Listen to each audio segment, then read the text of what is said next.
Okay, started the recording. So now, last class, we talked about the class and we talked about the object. And we also talked about what each object should have, state and behavior. And we talked about the variables. So variables, these are the state information. State is nothing but how do you describe your object? What are all the characteristics of the object? And the behavior is object does some functionality, and those functions are nothing but the behaviors. So we looked at few objects, and you did some homework on that. That is good. So we need to, the same concepts pretty much we need to reinforce by introducing little more. Okay. So first thing I wanted to say here is that we talked about variables, right?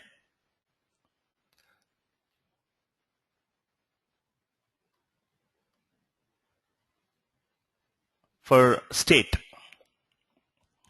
So we said something like in dog class, we saw that int height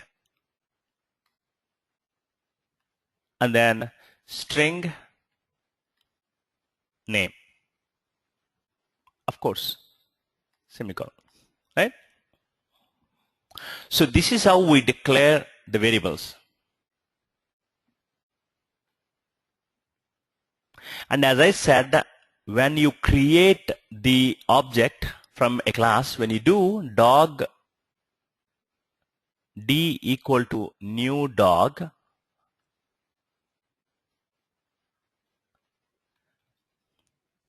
when you do dog d equal to new dog, what are you doing here?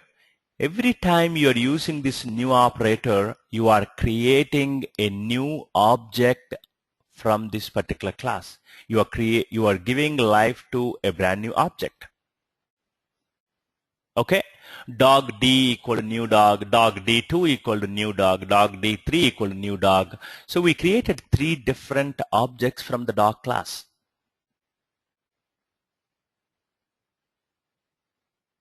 Okay?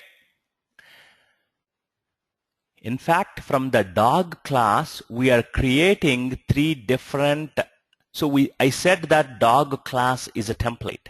From the template, we are creating the real instances.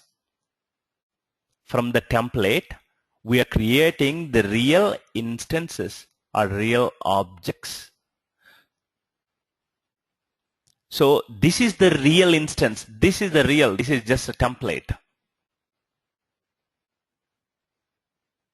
These are also called the instances. Since we create the new instances, this process, this creating the new instance or creating the new object, this process, there is a fancy name for that. It's called instantiation.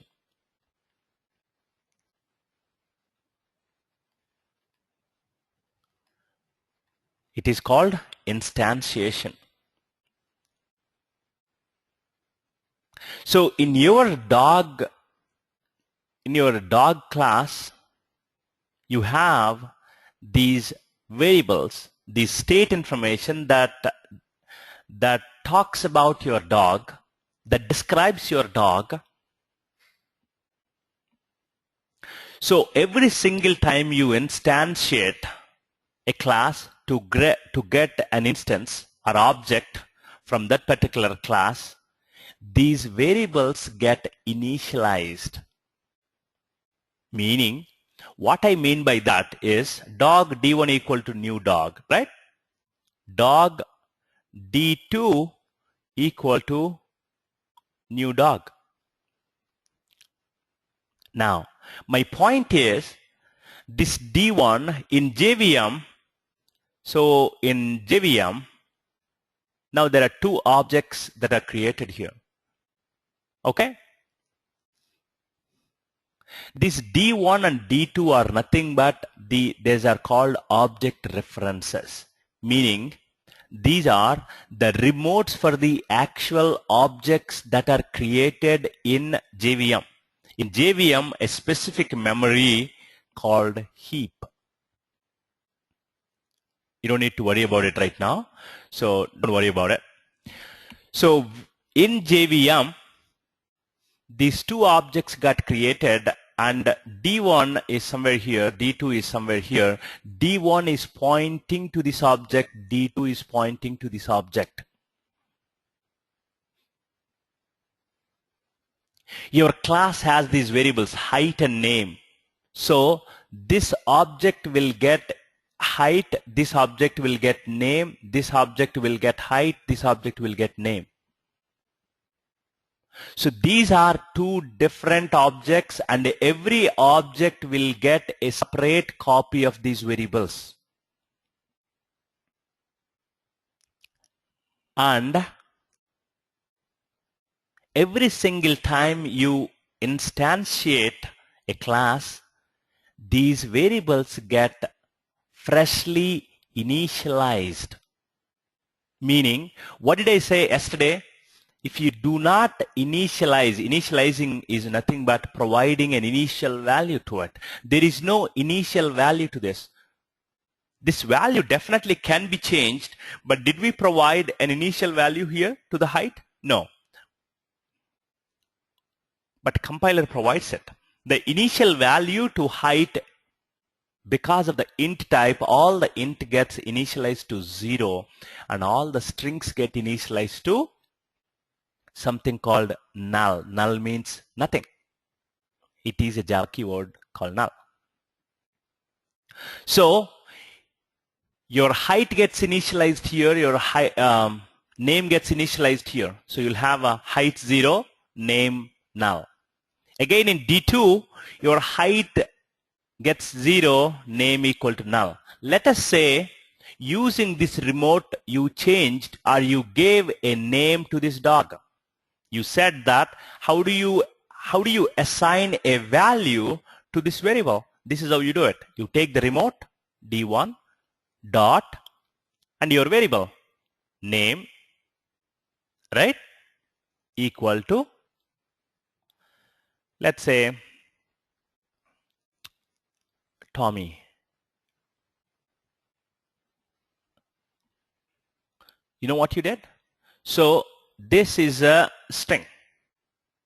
Okay. So you gave a name. So it is assigning this value Tommy to the name. Now which object? Here D1 object's name has been changed. Now what happens to D2 now? What do you get if you say D2.name? D2.name, if you try to get it, you will get null only, because every single instance D2 is the remote for a separate object in the store, in the heap. You did not change that. You only changed D1 object, or object that is pointed by D1. So this Tommy has been assigned to this name here on the D1 object. So go ahead and try to get D1.name and print it. You will get Tommy. Go ahead and print D2.name. You will get null. So my point here is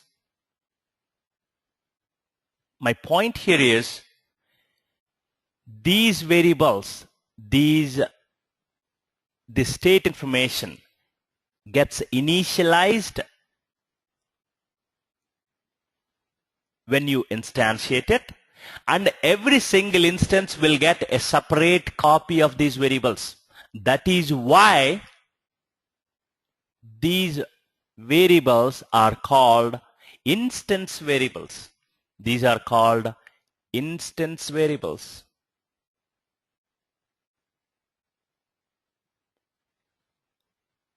I know, too many jargons, too much going on here. These are called instance variables because each instance, meaning D1, D2, each instance will get a separate copy of it. They are not shared across the instances. If you do a D1.name equal to Tommy, you are changing the name of the D1 object only. You are not changing both of them. Because D2 has a separate copy of height, D2 has a separate copy of name. Unless you change it, it will not be changed.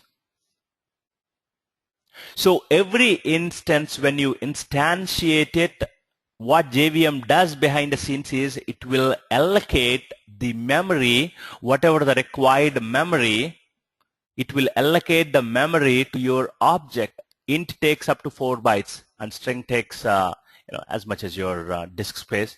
So no worries there. But it will allocate necessary memory in JVM. That is what JVM does behind the scenes when you create, when you do the new operator. It is expensive. It's an expensive operator because you are giving birth to a brand new object here. And every object will have all the instance variables get initialized during the instantiation. Now you connect the dots. You by heart this word. All the instance variables, these are called instance variables now. Whatever the state information that we are talking about, there is a different name for that called, they're also called fields. There is a different name called fields. So all the instance variables get initialized during the instantiation. This is instantiation process. All the instance variables get initialized during instantiation. And every instance gets a separate copy of instance variables. They are not shared. I want you to understand these two statements very clearly.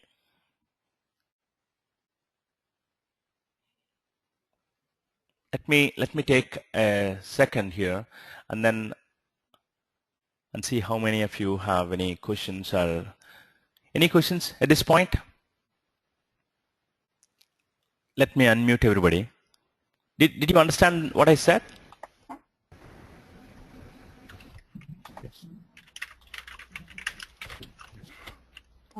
Everybody? I think this is say the last point is that every instance gets a separate copy of. Yes. Every instance gets a separate copy of the instance variables. So what I mean by that is let's declare this one here, right? Let's practice that and see. If we take an example, things get more clear. Private class dog, right? Sorry, public class dog. Int age, let's say, string name. If there is any noise on your side, please mute yourself. Age, name. Okay, let's say these are the only variables.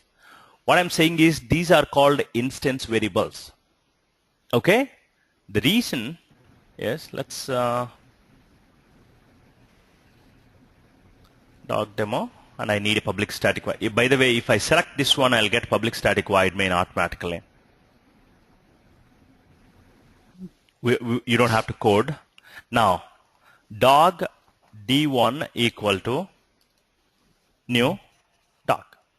Okay? Dog D2 equal to new dog. My first question is, are dog D3 equal to? So now, let me actually open my...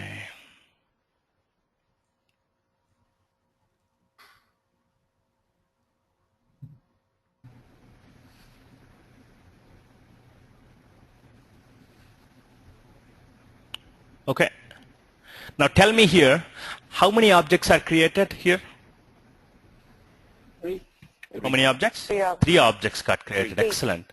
So in your JVM, you have 3 objects, right? You have 3 objects. Now tell me, now, at this point, what is the age of this object? I mean, not the object. Inside this object, you have, okay, so what I'm saying is D1.age.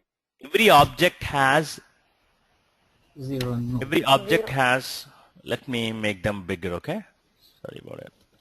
So, object 1, object 2, object 3. Now, we have name and age, right? Name 0. and age. Name and age. Tell me what is the value here now? What is the value of name? This is a D1 object, this is a D2 object, this is a D3 object. Tell me now, what is name? Null. Good. What is age? 0. Excellent. Same case with this one, right? Yep. Super. Wonderful. Now, let's go back.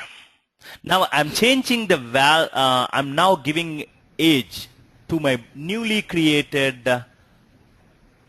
dog. I'll say D1 dot name equal to Tommy. Okay? Now, D1 dot age equal to, let's say, 12. Now tell me what is changing here. Tell me what is changing here. So name is changed for D1 object from null to Tommy. Exactly. So this one becomes Tommy now. And now this one becomes whatever that age, 12 is. 12. Right? Yeah. Is D2 changed? No. T3 changed? No. Even though we have in dog class, even though we have these variables, but every instance got a separate copy of it, right? This is instance, D1 instance, D2 instance, D3 instance. Each instance has its own copy of the variables. That is why they are called instance variables, because they are instance specific. Each instance will get their own copy. When they are changed, only that instance gets affected. The other instances do not get affected. Are you with me so far? Yes. Yes. Now, what I mean by that is, how do I read a variable? How do I read a variable from an object? So let's say I want to find out D2 age equal to D2 dot age. What do you expect D2's age? It's 0. What is D2's name? Exactly. You want to test it? I think no surprise here. It's a 0 and null, right? But let's go ahead and test D1 guy. What's happening? What do we expect here? D1. Here, Tommy and... See, D1 age is 12, D1 name is Tommy. So when you assign values, or when you change also, when you invoke a method also, when you call a method also, in all that cases, the other instances will not get affected. They are untouched. Only the instance that you are working on will get affected. Make sense? So basically, yeah, go ahead, Jyoti. So basically, what you want is what we have to do is there shouldn't be any initializing of instance variables in the class that we created, but we have to do it with. But we can do it in the.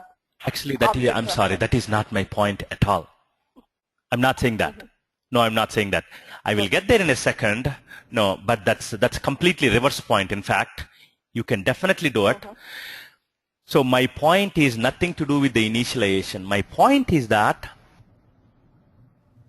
every instance will get a separate copy of these variables. Every instance. So you can change them using your object reference. Your D1, D2, D3, whatever the name here you have used it.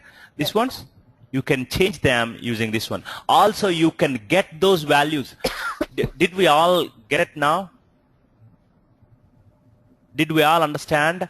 This is how we are changing the values of a variable. And this is how I'm getting it. If you are assigning something, see, I'm assigning Tommy to my D1's name. I'm assigning 12 to D1's age. Now here, I'm reading D2's age. I'm reading D2's name. This is how we read the values, or we get it. This is how we set it.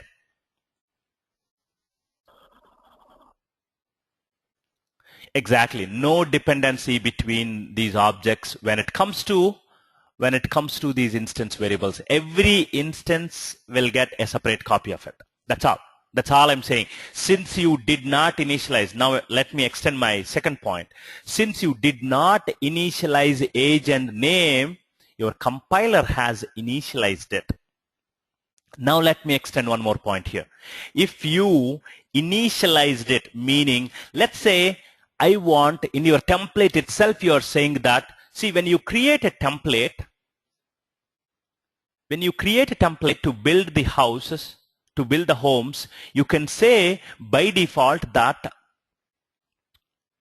let's say in your style of construction, number of bedrooms are 4. You can go ahead and initialize the number of bedrooms in your template itself as 4. Meaning here, if you initialize to 10, meaning what you are saying is all the dogs get the initial value of 10. Every single dog that gets created from this dog template will get the initial value of 10. I'm only saying initial value. That is not the value. That is a value, but that is only the initial value. You can definitely go ahead and change it, but you don't need to change it if you don't want to change it. If you're building a home with just 4 bedrooms, you don't need to change the template. I mean, in your template itself, you can say the bedrooms is 4. You can use it, but of course, that is an initial value. You can definitely change it if you want to. All the dogs here, all the dog objects that are created from this template, they get the initial age of 10. Does that make sense? Everybody? But you can definitely change it. Yes. It's clear. See, Jyoti, that is why I'm saying my point is definitely not that. You can definitely do that. Now let me see it here, right? Now tell me, at the template level itself, I said that 10, right? So what do you expect in the D2's age? Tell me what is D2 age? 10. And what is D1 age? Huh? 12. Are you sure? 12. Zeros. Is it 0 or 12 or 10? 0. D1 age is 12. No, it is 12.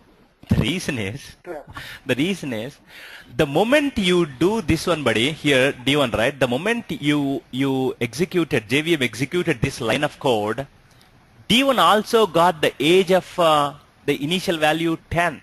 Instead of 0, it got 10 here.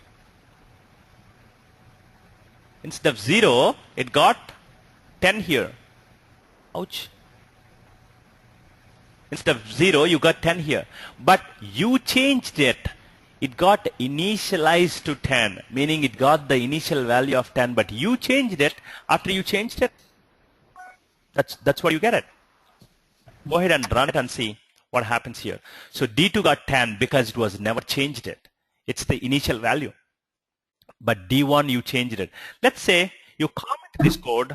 This is called Java comment. You comment meaning as if you didn't write anything. Okay? So let's say I commented out, meaning I never did that. See, in both the cases, you got 10 and 10. So every single instance will get the age of 10 because that is what you initialized in your template. Let's say I want all the dog names to be, give me some good name. Jack something. Jack. Okay. I want all the dog names to be Jack to start with. If they don't provide a name, this is the name.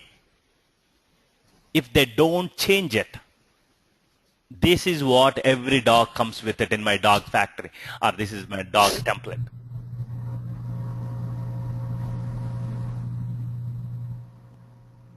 Make sense?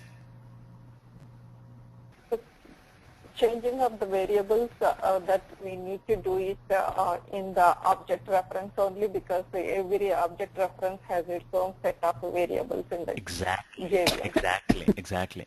So using D1, you can only change the values of that particular instance. D2 and D3 variables do not get affected when you change D1.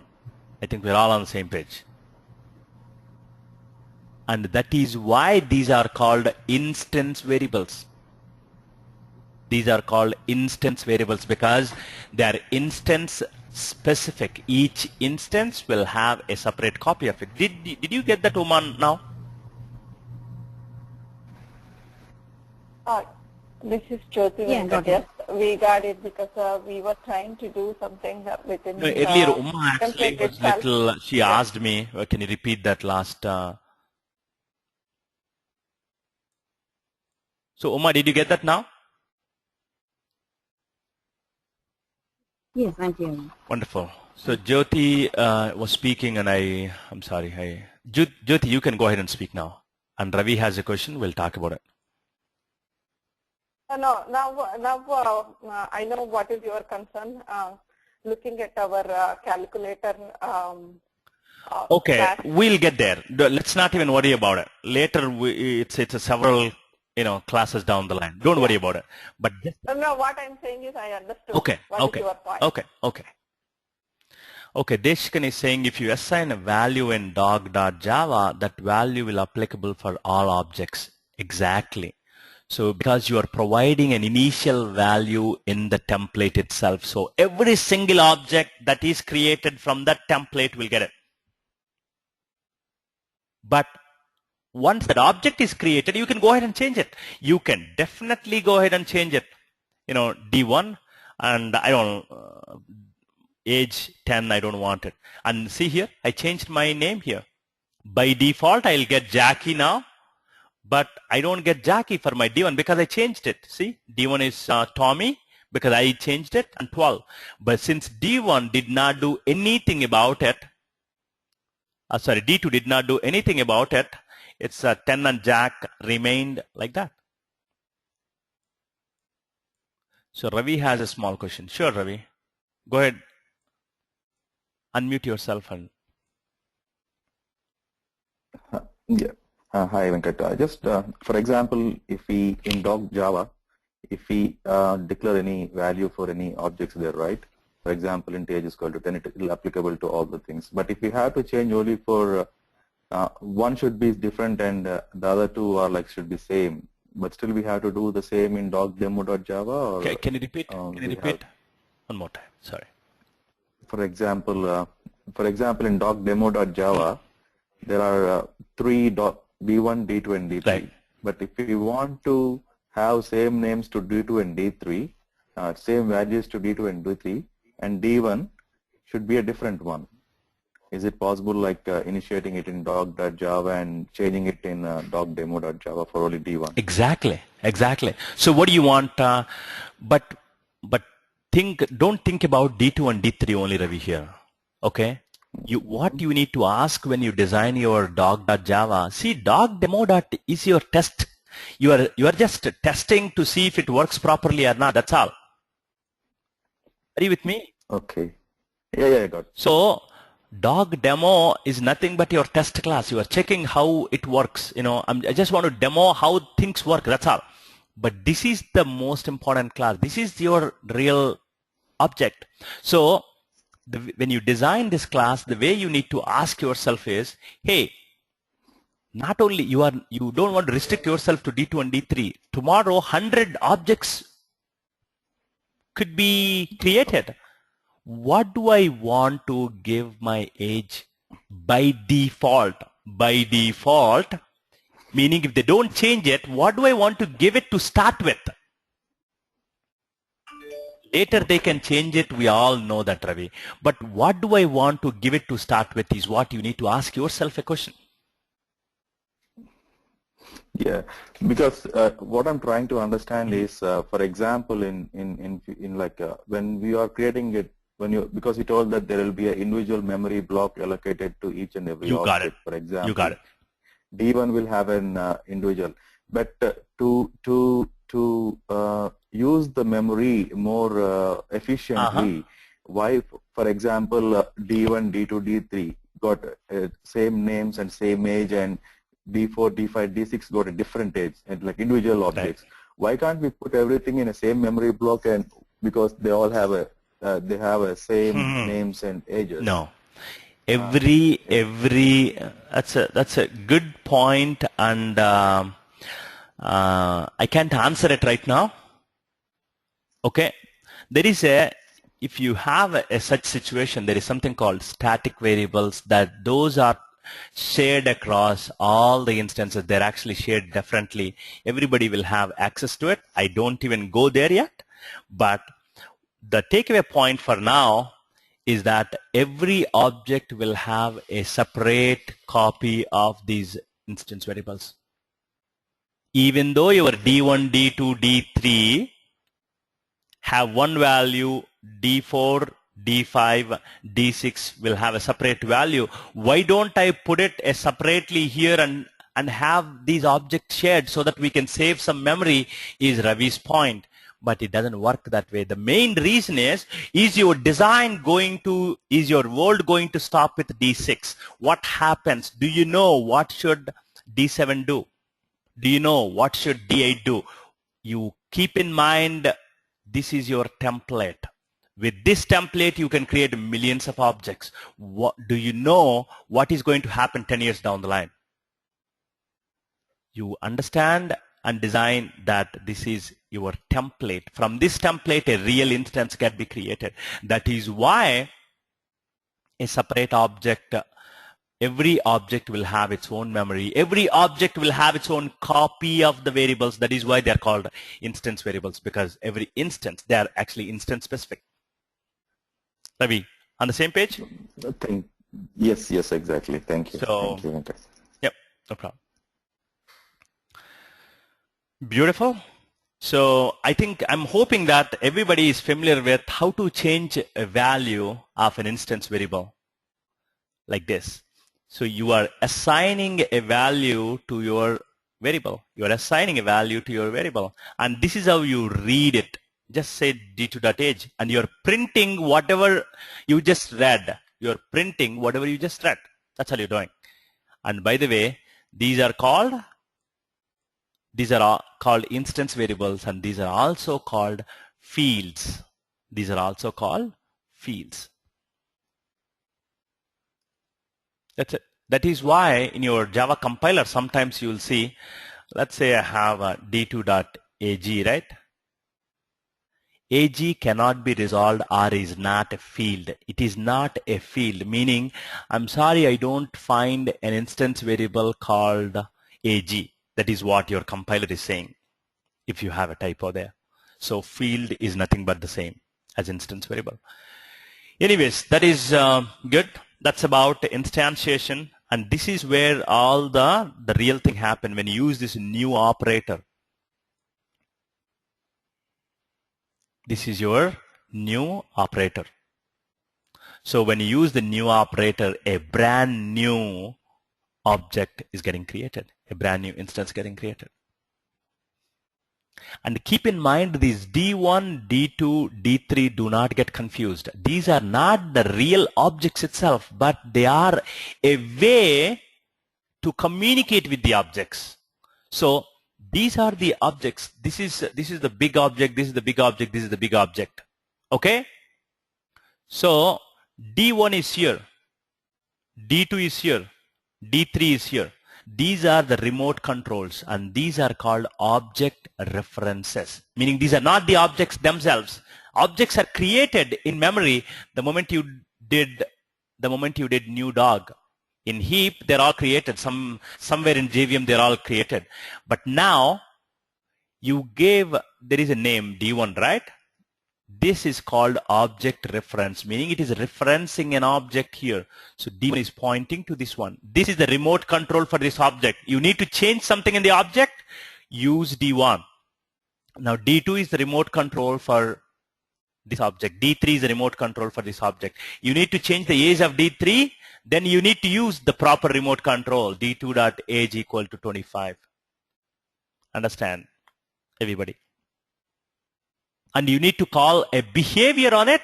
You want to find out what is the, when it was born based on the age or something, in what year it was born, then call that particular method, D3 dot get birth year. Something like that.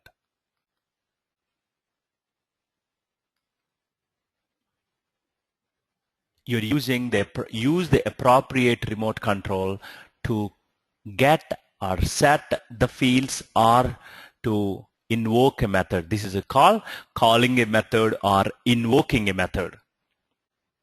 The behavior side. Okay.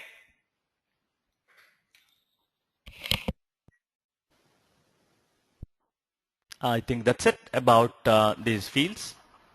Let's go to. Can you please explain the last one, D3 dot get birthday? Can you please show me in this? Yes. So what I'm saying here is that, in fact, that's my next topic, which is methods, right? Or maybe let me step back and go in my own way. You will get it, I'm sure. So we talked about the fields, right? Now let's talk about the methods now. So we talked about instance variables, what happens during instantiation, etc. Now let's talk about the methods.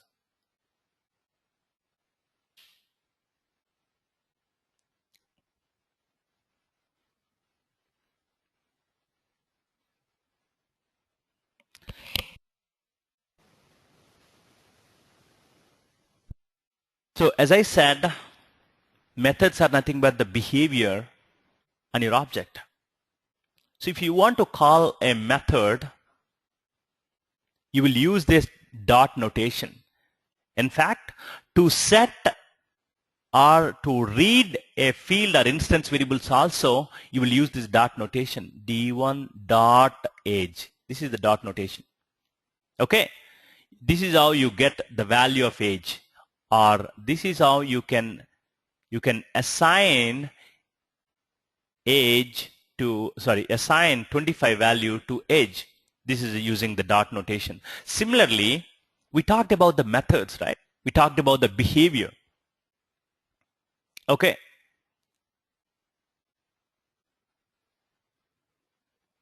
How do we call those methods? Very simple. Again, get the remote control, which is your D1. D1 dot, again, now your method name, whatever that method you declared in your template, use that method. D1 dot doc can do what? Eat, right? D1 dot eat. And somebody asked yesterday, why do we have in one case this parenthesis? These are called parentheses. Why do we have in one case parenthesis and other case here no parenthesis? Because this is a method. Once you have the parenthesis, that is a method. So you are calling the method eat method on D1. So there is an object associated with the D1, right? Now it will call that eat method, and eat will get invoked, meaning it will get called.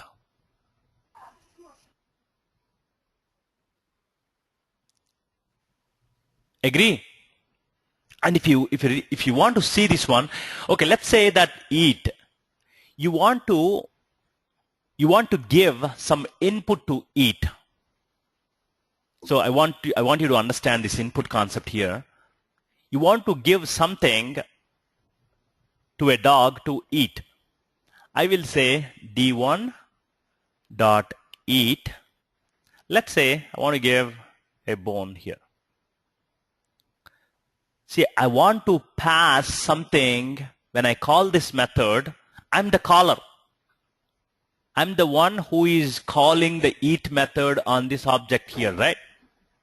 Now, when I call that eat method, I'm giving something to this guy. I'm giving some input. That is bone in this case. You can give something else, d1 dot or d2 dot eat, whatever you can give banana. So in this case, dog will eat banana. In this case, dog will eat bone.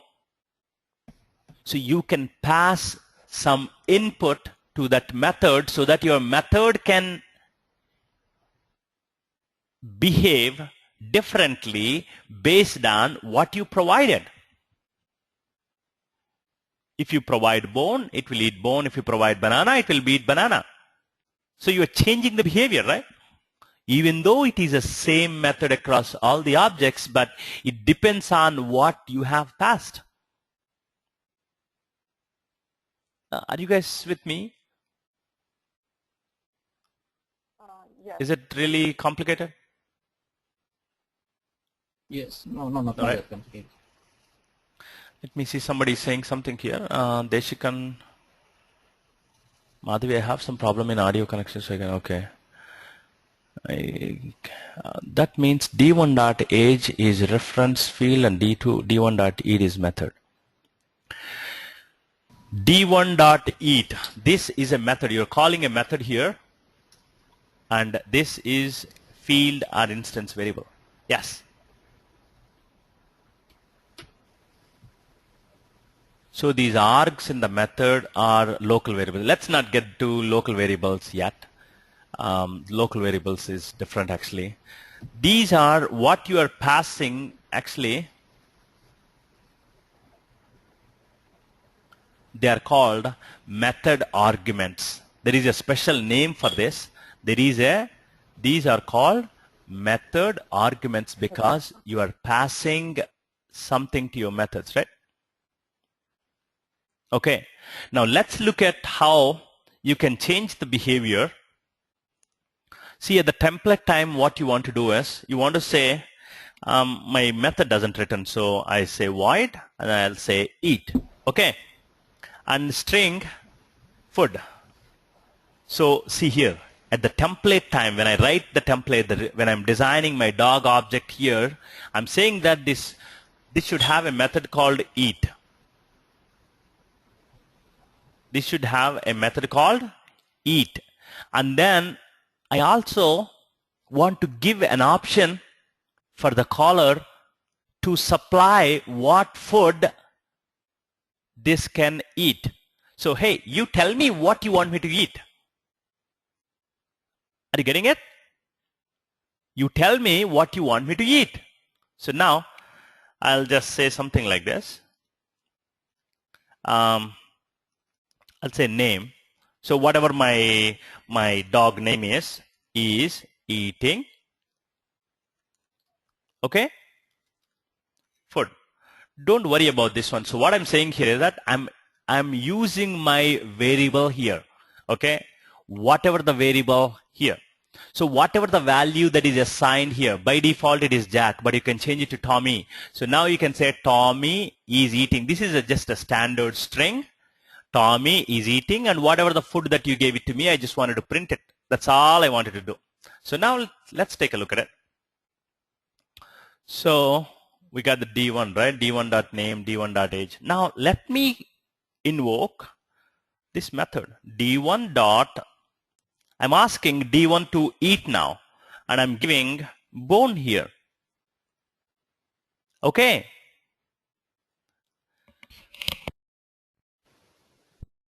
Here, Tommy is eating bone. You do not have to write, you understand here, you have several options. Your dog can eat bone, banana, apple. Let's say there are 3 options. You don't have to say eat bone, one method, okay? Eat banana, one method. Eat apple, one method. Eat meat, one method. You don't have to write 4 different methods. Rather, you can write one single method, but you ask the caller to pass what he's supposed to eat.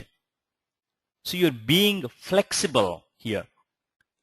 So tomorrow in your 1000th object, you can make that particular dog eat entirely different food. You're not putting them in your template itself. You are externalizing it, meaning you're making it more flexible. Are you guys getting it?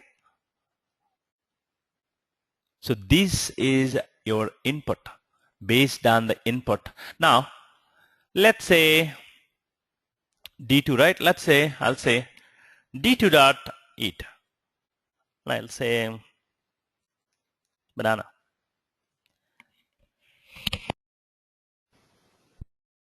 See, in D2 case, Jack is eating banana.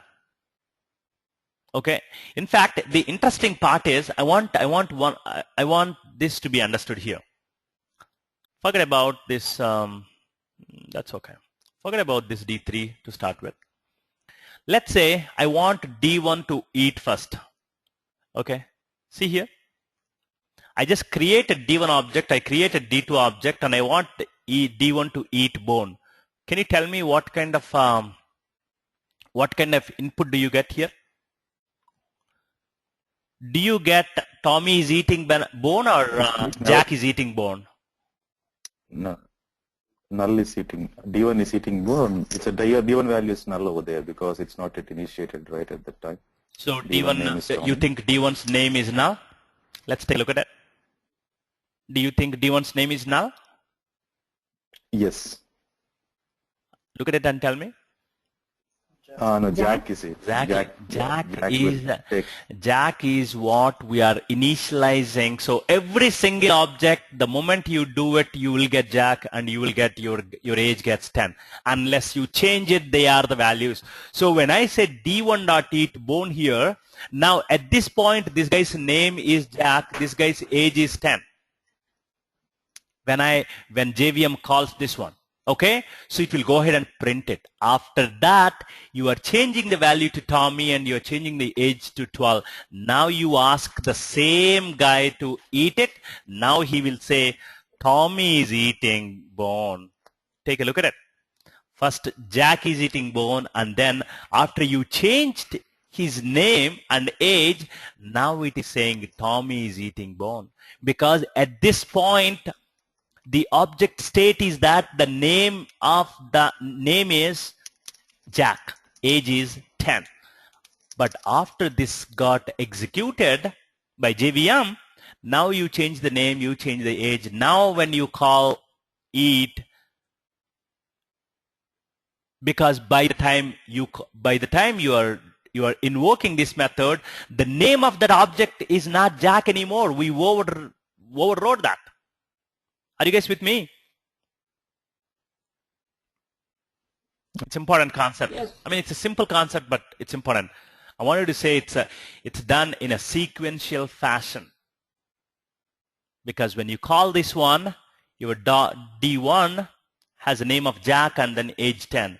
But you then changed it. Now you are calling the exact same method, but you are getting the different values because now the object state under the hood is different because your name is different, your age is different because you gave certain things. I hope those are clear, not complicating the things.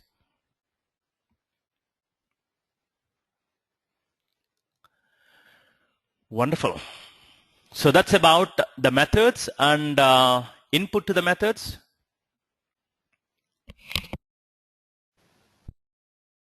And output.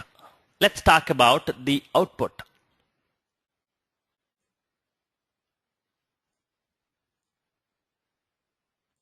So can you think of a method in dog that can return something?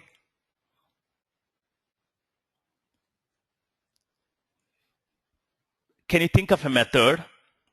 I need a method that is not void. I need a real method, real behavior that is not void, that gives me something. Can you tell me, can you think of a method? Use your creativity. I'm not able to think, so you think for me. Everybody, I unmuted. So mute yourself based on the need. So tell me.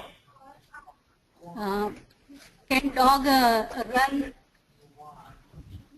Okay. So what are you saying here? You are asking. Can dog run? Sure. Okay. Definitely dog can run. Okay. Now tell me, is there any input? That's my question. You can make dog bark like 3 times. Yeah. Say that again. So you can make this dog bark 3 times. Okay. Based on the integer, for example. So what is it returning and what is it taking? Tell me the input and output. Tell me. So the pitch will be the input. What is pitch actually? Meaning at what level, at what pitch do you want it to bark? Is that what it is? Yeah. Okay. Yeah. Okay. And then what is the return? The return is also in terms of pitch only, like the Then maybe. pitch of its barking sound. So what is the return? Return is also int. Tell me, what does it return?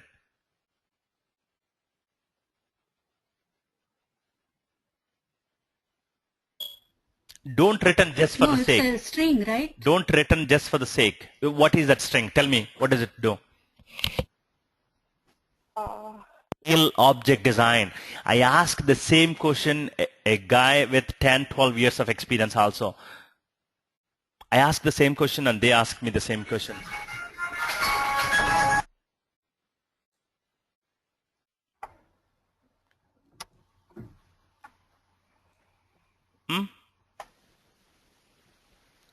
Did you get the point, what I'm saying?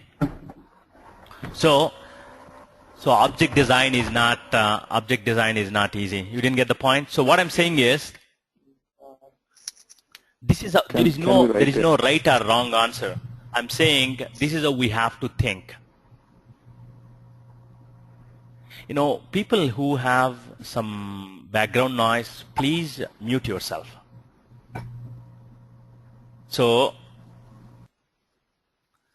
So my point is, when you design your objects, this is how you have to think. There is no correct or wrong answer here. So let's say that currently dog is running. Okay, currently, let's say dog is running, and let's say there is a state information called, current speed. Okay, and now you're asking dog to run it, and run. Tell me your speed, int speed. Okay, and now I will return the current speed. I will return the total speed that I'm currently running at. Okay, so what is my current speed now? Whatever is the current speed value, okay, my current speed plus this is, I better mute everybody. You know, it's getting annoying.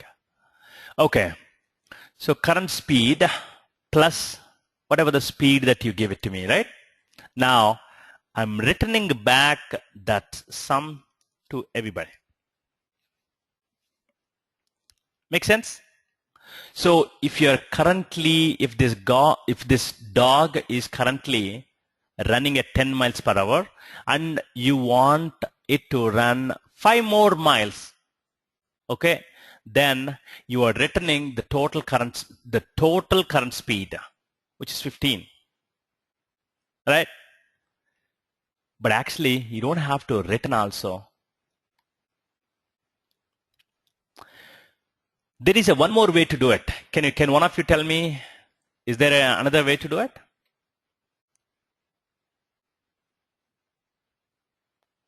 Oh, everybody is muted, right? Okay.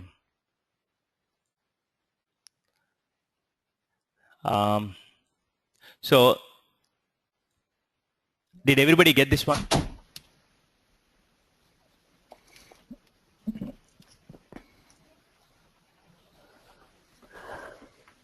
Did everybody get this one?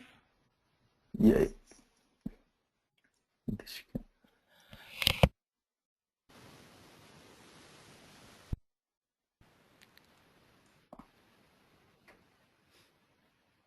Did you get this statement here?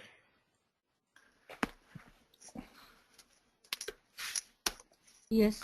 So whatever the speed that you are currently going, this one is like accelerating. Hey, I'm currently going at 30 miles per hour and I want to go 5 more miles. Then I'm giving you back 35. Not just sprinting it, I'm giving you back whatever the new speed that I'm going at. Okay. Then the current speed will become. Yeah, tell me. Yeah, if it's running 5 miles, then automatically the current speed will become 5, and it will return back the same value, and it will be just, it's like if you are not printing out anything, the value of current speed will keep on changing there. Actually, there is a defect here. Can anybody tell me what is the defect here? Now, the initial current speed is not initialized, so it has no kind of like speed. So whatever you have, it's zeros because it's. No. You're not assigning the value to some new variable. Let's take a look at it. Okay, dog d1 equal to new dog, right? Okay. Now I'll say d1 dot run by 5 miles, right? Right? Yeah. Yes. Now I'll say, can I print this one now? Whatever I got it now from the method, I'll say dog is running at the speed, right? Yeah.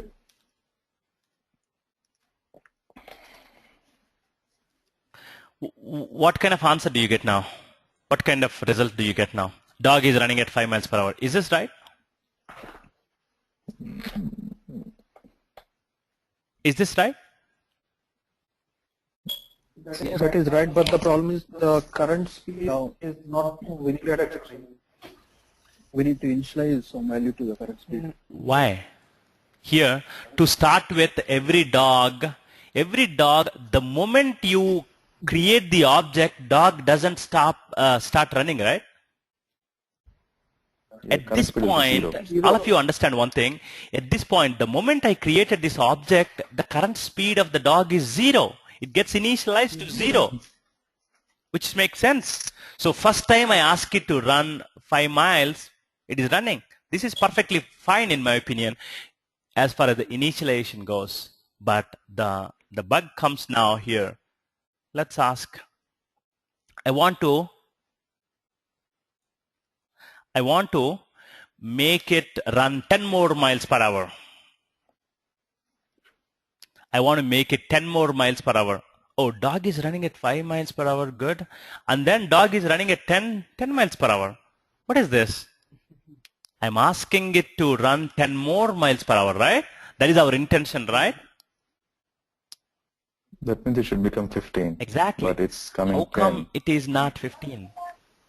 It should be current speed is equal to current speed plus speed. Exactly.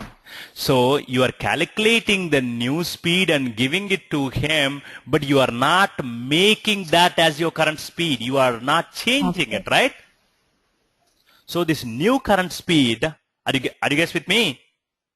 So current speed equal to current speed plus speed. Now you got the new value here. 0 plus 5 to start with, and I'm now putting 5 as my current speed, and now I can safely return that current speed back to the caller.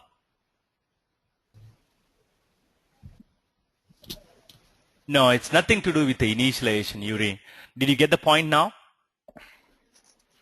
The initialization is, it only tells you how much the speed should be when a brand new dog gets created. That's all initialization. After that, it doesn't matter. Anybody can change it, right? But the point is, Okay. after you get the new speed, you are not making it the new current speed here. Did you all get this one? It's very important. Now take a look at it. So initially we're getting 5. Now we are storing that 5 in the object. Now let's take a look at this one. So we have this object here. Okay? And we have 10, jack, and now what is the speed here? Current speed is 0 to start with. Right? 0. 0 to start with. Now you are asking it to run, what is the object object reference is D1. Now you asked D1 dot run 5, right? So here what is happening? What is your current speed now? 0, right? Plus you want to go 5 more miles per hour. This is 0 plus 5. Now you change your, in this object, go ahead and change 0 to 5. That is what you are doing here. Once you get 5, you are now putting that 5 in the object again. You are now changing in the object. Now anybody calls D1 again, hey, what is my current speed? You will get 5 now. Now I'm asking it to run 10 more miles. Now what happens is, what is my current speed? 5. And how much more do I have to run? 10. The total is 15. Now I'm erasing this guy and putting 15 here. That is what I'm doing here. Once I get the 15, and now I'm putting that back into the object's current speed variable. So I'm changing the current speed variable here every time you ask me to do it. Are you guys with me? This is how Yes, methods change the state. Yuri, did you get that point? Did you realize that it has got nothing to do with the initialization? Initialization only helps you with the first time. Yeah, I understand. Understand the concept, right? Good. Yes.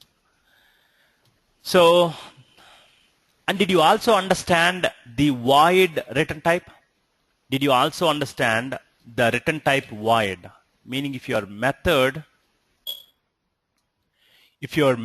is not returning anything, you need to declare your method type as void. You are telling JVM, or actually compiler, and in fact JVM also, you are telling that, hey, I'm not returning anything, so do not expect anything back from me. I'm not going to give you anything back. So this is a caller, right? Now caller, I keep saying caller. Did you all get the concept of caller? When I say caller, whoever is calling this guy here, who is in this case dog demo 2, is actually the caller. This caller has instantiated this one and he's calling D1.run. So this caller is using D1 to talk to this object.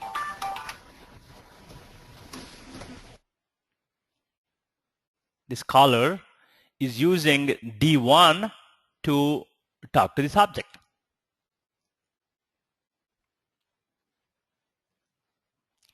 So for void methods, when you call this one, you do not get anything back. You do not get anything back. But if you say that I return int, you are giving something back that is of int value. This caller can print it, can pass to some other object. He can do anything. That's not your concern. So that is your return type here. And input is nothing but this guy is passing something to you, and you take it, you use it in your method however you like to change the behavior. Did we all get that input output completely in the objects? Methods.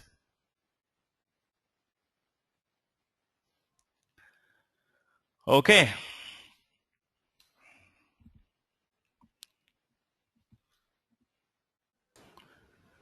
So let's talk for one more minute about this return type. So in your objects, your behavior does some functionality. Your eating, it will do. It does eat. But it is not giving back anything to the caller. Then the return type is void.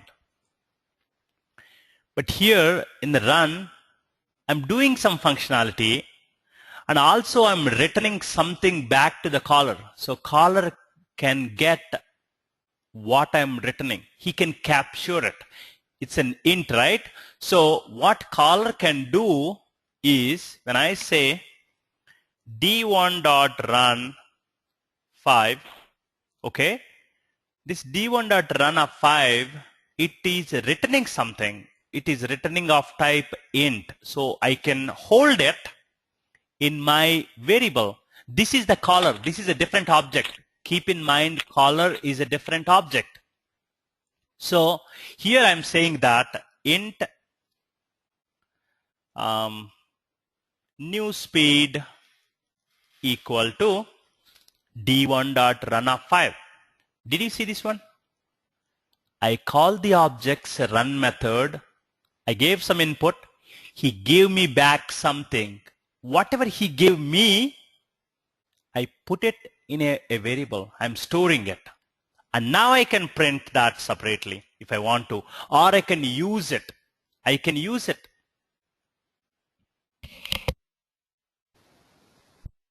Are you guys getting it? Now I can use it. Like I can print it, or I can use it for some other calculation if I want to. I can do anything. That is what I meant by return.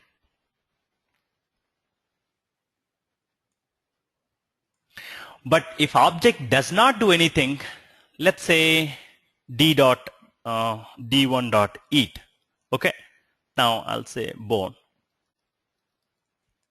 Now in this case, object is not giving me anything. I cannot try to hold it. Meaning I can say string f equal to something or int f equal to something. You can't do anything there because it is saying that type mismatch cannot convert from void to string. You are not returning anything.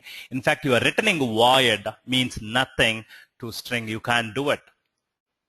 So void means no return.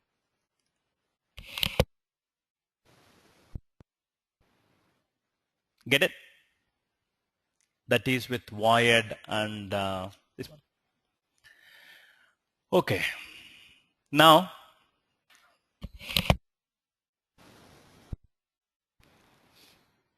let me step back and then talk a little bit about, we're talking about objects here, which is the most important thing.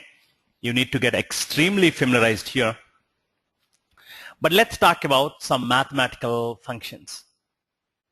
Okay, some operators. So, and then we can design a calculator object. So, I'll directly jump in, or I can probably explain too.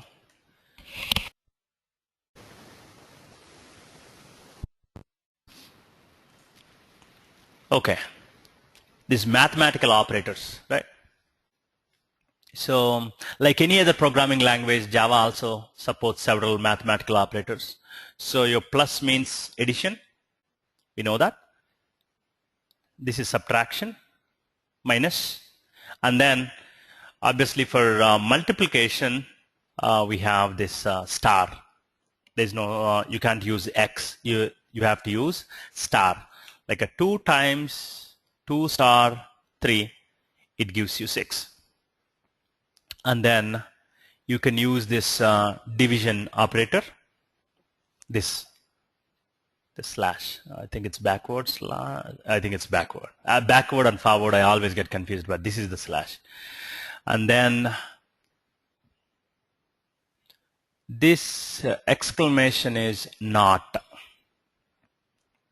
By the way, before we talk about this not, I'll get there actually.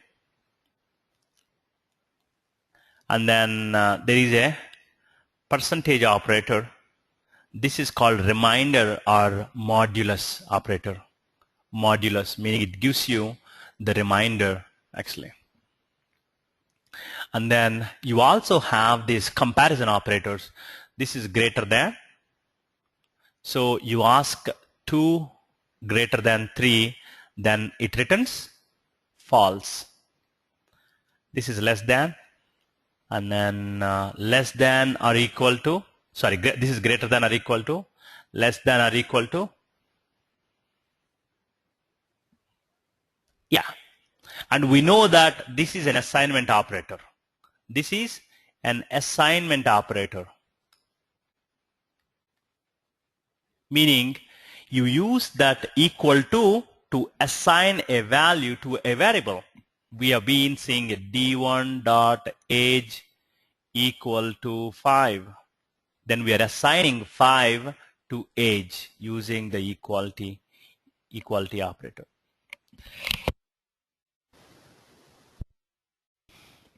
Okay, and then there is something called equals operator. That is double equals, equal to. So you ask Java JVM whether 2 equal to 2, then it returns true. Then you can ask Java 2 equal to 3, then you will get false. Okay. Makes sense? Pretty much there is nothing there. We just have to practice it. Let's do a calculator and I'll tell you. So calculator, in any calculator we'll use, we'll have plus, minus, multiplication, division, etc. right? So now let's do a plus. So my method name, obviously plus is what? And calculator, does it have any state? What kind of state can calculator have? Tell me. You want to give some calculator's company name or something? Right? I want to know if calculator can. Sorry? Company name, calculator, and what else? Tell me. Whether, okay, you can model, okay. String model. And then you just say company, model, and number of keys, okay. Int number of keys. And maybe type, huh? What is the type? Whether it is a scientific. Oh, whether it is a scientific or not. Graphic. Good. Now let me ask this question to everybody. I want to find out if my calculator is scientific or not. What is the best data type that I can use it? Boolean. Boolean. Good. Boolean. Everybody understood what the Boolean is? Boolean is also a data type like your string, int, double, long, etc. But Boolean takes only 2 values. One is true, the other one is false.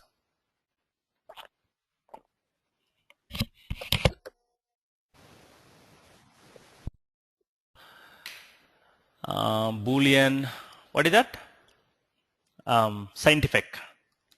So scientific, Yes. yeah, scientific or not. If that scientific says false, then it is not. Scientific says true, then it is scientific calculator. Okay. Now, tell me the behavior for your calculator.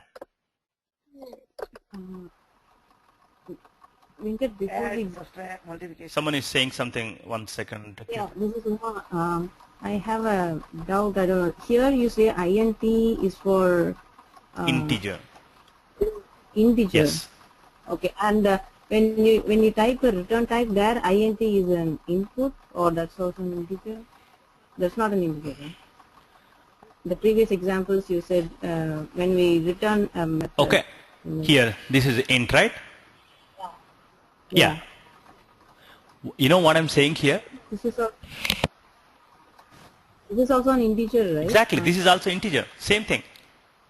Oh. So, but what I'm saying here is that my run method returns a value that is of type int. What is the value that is of type int?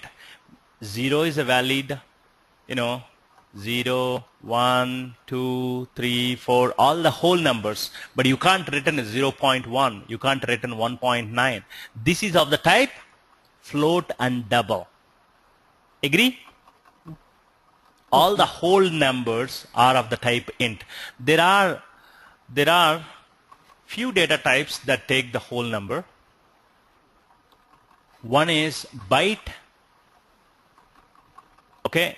The other one is short. The other one is int and long. All of them take whole numbers, the real numbers. Okay. Both positive and negative. You can assign, both plus and minus. Okay. But what is the difference? Why do we need these many data types? Depends on the size. This one, byte takes 8 bits. Short takes 16 bits. Int takes, in behind the scenes actually, int takes 32 bits. Long takes 64 bits. What it means is, the range is from, for example, byte, right? It takes all the way from, so 8 bits, right? So it's actually 2 to the power of 8. Okay. So it actually, I believe it takes all the way up to 2 to the power of 8 minus 1. Okay. And then it ranges from minus 2 to the power of 8. So 2 to the power of 8 is 128. So it takes the, it has the range from minus 127 to, or minus 128 to 127, plus 127. So you can assign any value to a byte. You can say byte age equal to minus 100. Definitely age minus 100 doesn't make sense, right? So take out that. So age equal to 100. But if you need to assign a different number, something like a 563, then obviously you cannot use byte. Byte does not have capacity to take a big number like this, because it only has a capacity to take this much. Okay? And that is why then go for the short. Short has a capacity 2 to the power of minus 2 to the power of 16 all the way to the 2 to the power of 16 minus 1. And int has 32 bits, the individual numbers. So it has the capacity of minus 2 to the power of 32. So it can take a very, very, very big number too. But long can take all the way to the minus 2 to the power of 64 to all the way to the 2 to the power of 64, which is, it's a big, big, big, big number. Did you get that, Uma? Yeah, now I got it, because I was confused when you were telling about the return input and output. I have a doubt whether it is the INT is for input or... No. Yeah. Here it is input. These are the method arguments, right? Method arguments are nothing but I'm giving the input to that. And what am I giving? I'm giving something of the type int. You cannot do run bone. Are you getting it? Okay. You cannot do something like, where is our d dot run bone. Your compiler will slap us saying that, I'm sorry boss, that method expects int, but you are trying to pass. What are you trying to pass here? You are trying to pass string of characters. So it's a string. So you're trying to pass string, but does it take string? No, it does not. Did you get it? Yeah. Okay. And similarly here, d1.eat, you can't say 10, because you are trying to pass String, and it's no, you are trying to pass int. But what does it take? It takes string. Yeah, it takes string, but it's Exactly. See this one? Look at that. The method eat of string in the type dog is not applicable for the arguments int. You are trying to pass int, but the method expects string. Make sense? Yeah. So now tell me the calculator. Now you tell me, Uma, what is the operation of, what is the behavior of calculator? Tell me one behavior. Let's start with you. It adds. Basically, it calculates, so it makes addition, subtraction. Good, very good, very good. So let's start with add, right? So let's say plus. Yeah. I'll call that method name as plus, okay? Now you tell me, what does it take? What type, what data type does it take? Does it take string? Does it take boolean? Does it take int? Does it take double? Does it take, what does it take in your opinion? Int. Double. Okay, let's start with Uma int, right? Good. So this works, your calculator works for whole numbers. So your calculator does not work for 26.32 plus 5 point something. Your calculator doesn't work, Uma? So Yeah, it works for okay, 6 yeah. plus 5 kind of numbers, but you want to do 6.4 plus 3.9, your calculator doesn't work. Is that fair? Is that a fair calculator? No, no. So what do you think is the right data type? Decimal point the one data that types. takes- Decimal point data types. There are two decimal point data types. One is called float. The other one is double. These are two decimal point data types. Again, what is the difference? Size. This is 32 bits. This is double the size actually. Compared to float, it is double the size. So this one takes all the way from 2 to the power of 32 minus 1, I believe. This one takes all the way to the 2 to the power of 64. So anyways, it's a big number. That's what I wanted to say. So it can take the decimals like this. Both of them can take the decimals. And since we want to, our calculator can take very big numbers also. Let's go for double. So double. Puts do you think we should take it? Plus takes how many inputs?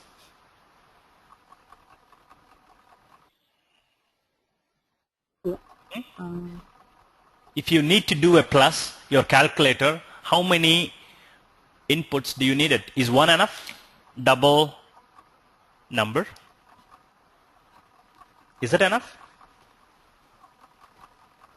That is not enough, right? Because you want to do 6.4 plus 3.9. So tell me your first number and tell me your second number, and I will do the addition for you.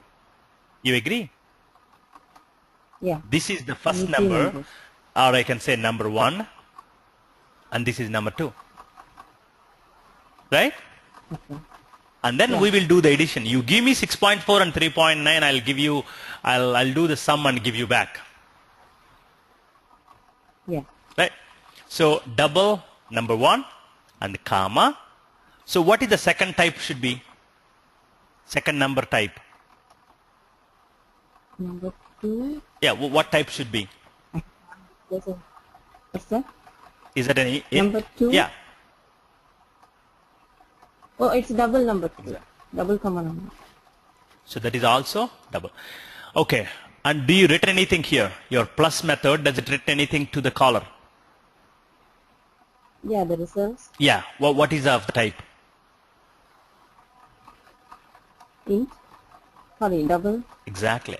So your return type is also double. Okay. Now, within this, tell me, what do you do? Your calculator, all it does is do a number 1 plus number 2. Java has these mathematical operators, right? Number 1 plus number 2. And you need to return to the caller. How do you do that? Using the return statement. Return number 1 plus number 2. That's it. You just wrote a calculator with just one operator in it. Let's go ahead and test it, how it works actually. Before writing the second method, we need to immediately test that guy. Calculator demo, and I need a public static void main. Every time I want to test it, I need a main method here.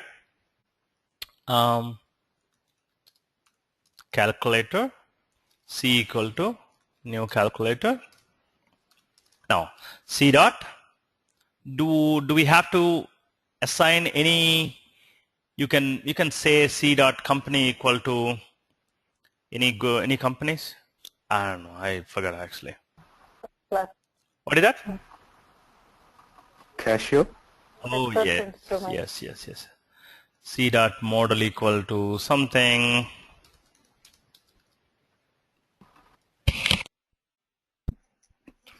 TF5. It's a combination. Sure, C dot something, and that's enough actually. Just to do my addition. In fact, I don't need these two. I don't need to set these two. I can directly do a C dot plus, right? I can do a C dot plus. Now tell me, what was you saying? 6.4 plus 3.9. 6.4 and 3.9, and it is returning something now. How do I do that? I want to capture, I want to hold on to my result. How do I do that? Double result, like this. Double result equal to. Because it is returning something and I want to hold on to that. I am now, whatever this guy returns, I am holding on to a variable called result. Now I can print the result, or I can play with it, or I can do something else. Understand? 10.3. Yep. Make sense? Now that is our calculator, and that is plus. Now let's do one more. Now Uma's turn is done. Someone else? Minus. Madhavi, let's do it. Minus. Okay. What is the variable? Double minus. Okay. What is the input that you want to take? Decimal. So double number 1, double number 2 again. Very good.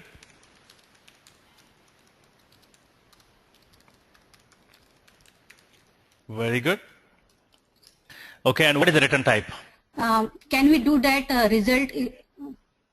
Can we do that here? Result equal number 1 minus number 2, and then return result. Sure. Can we Sure. do that here Definitely. also? Let's do it. But first, what is the return type of your minus method?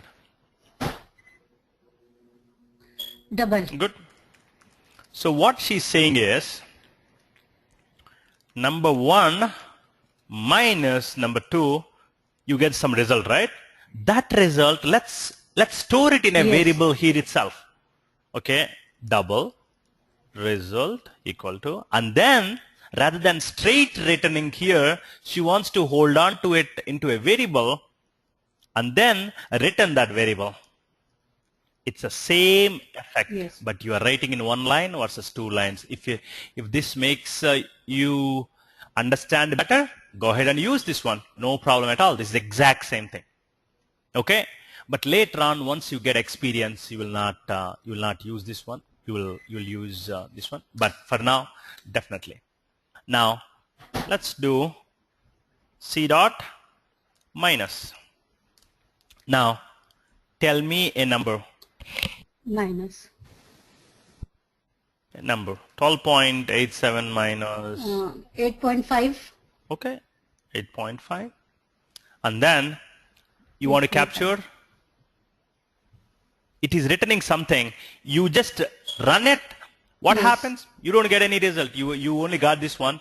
Actually, as part of this one, you got the result, but you did not do anything about it. Meaning you did not capture, you did not print, you did not do anything. It returned, but you did not do anything about it. So then you will not feel anything. Are you with me? Did you understand that? We can do. No, I'm saying you did not do anything so far with the result. You can capture it and print it. You can directly print it to the console like this. You don't need to capture to a variable. See, you can capture this one to a variable and print it, or you can print directly here itself.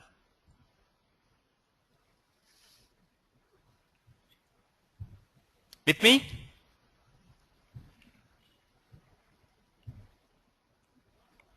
Okay. Why this 99999? I'll not get into those details at this point. It's by design of the double. It's according to some IEEE standards. That is why we use big decimals for calculations and all. We'll talk about that probably later. Okay. So anyways, did you all get this point though? But I can also store this minus result into a separate one. I can also do like this, double minus result equal to, do like this, and then I'll say, I can just print that variable minus result.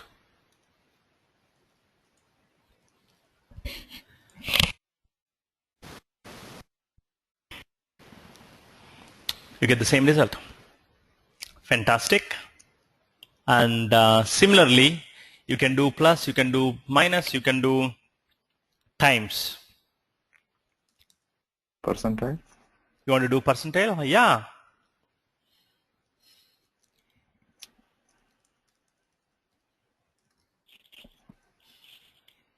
Okay. Reminder.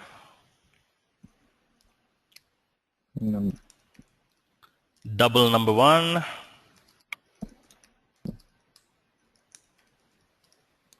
Double number two.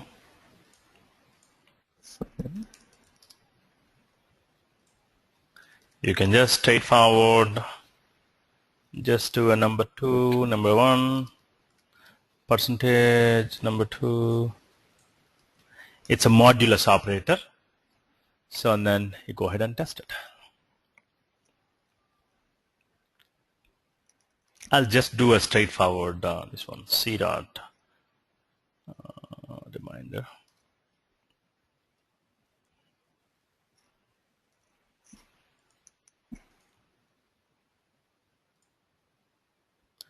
Like that. Or you can do something else. Okay, so that's about these operations, plus, minus, this is a reminder, but you have the star to do, this is for times. This is for the multiplication, and this is for division, etc. Okay, I think you got the point. Don't have to spend too much time on that. Are you all with me? Yes, yes.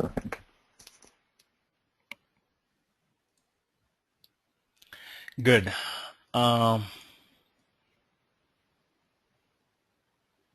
Let's talk.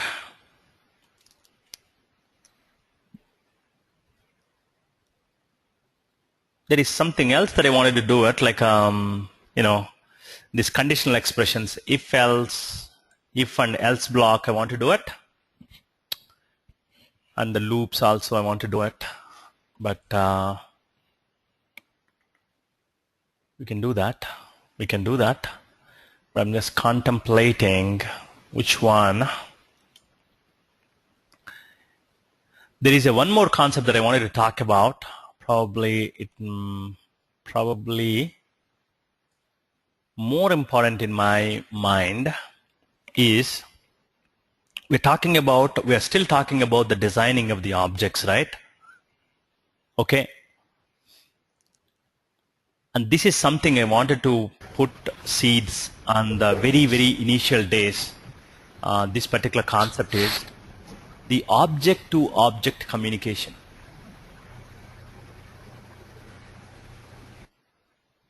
So this object to object communication. So far we looked at this dog object, right? And dog has the state information of name and age, right? And we looked at the car, we have the make, model, etc., right? Now, understand that one object can be part of the other object. Meaning, your car has string make, string model, okay, int year, like this. So you have the primitives, all the primitive data types we have it, int, long, float, double, boolean, char, byte, short. These are all primitive data types. They only have the state, no behavior. But string, as I told you, string is an object. So string is an object. And other than these few primitives, everything else is also an object. Everything else in Java is an object. In fact, because of these primitives, they don't say that Java is pure object-oriented programming language. They say that it is not pure object-oriented programming because of we have provided the primitives. Primitives do not have behavior, they just have state. And Java designers provided us for convenience these int, long, float, double, etc. Okay, those are all primitives. But everything else is an object. Either Java is giving those objects or you can create those objects too. So string, for example, this is an object. So meaning this one has both state and behavior. You can call methods in string. There are a lot of methods in string you can call. You can get the length of the string, you can get substring of the string, meaning if you want to get partial string of it, from this character, this index to this index, you can use the methods. Everything else is an object. But my point here is that in car, you have string, int, double, float. Don't think that you can only use these primitives and string. No, you can use any object, including the object that you designed.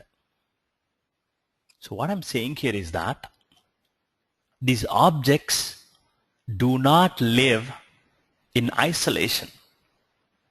These objects collaborate with other objects so deeply. Okay, so let's say you have a car, and let's think beyond this make, model, year, simple scenarios. Car has an engine, right? So now my immediate question is, hey, every car has engine, every car has gearbox, right?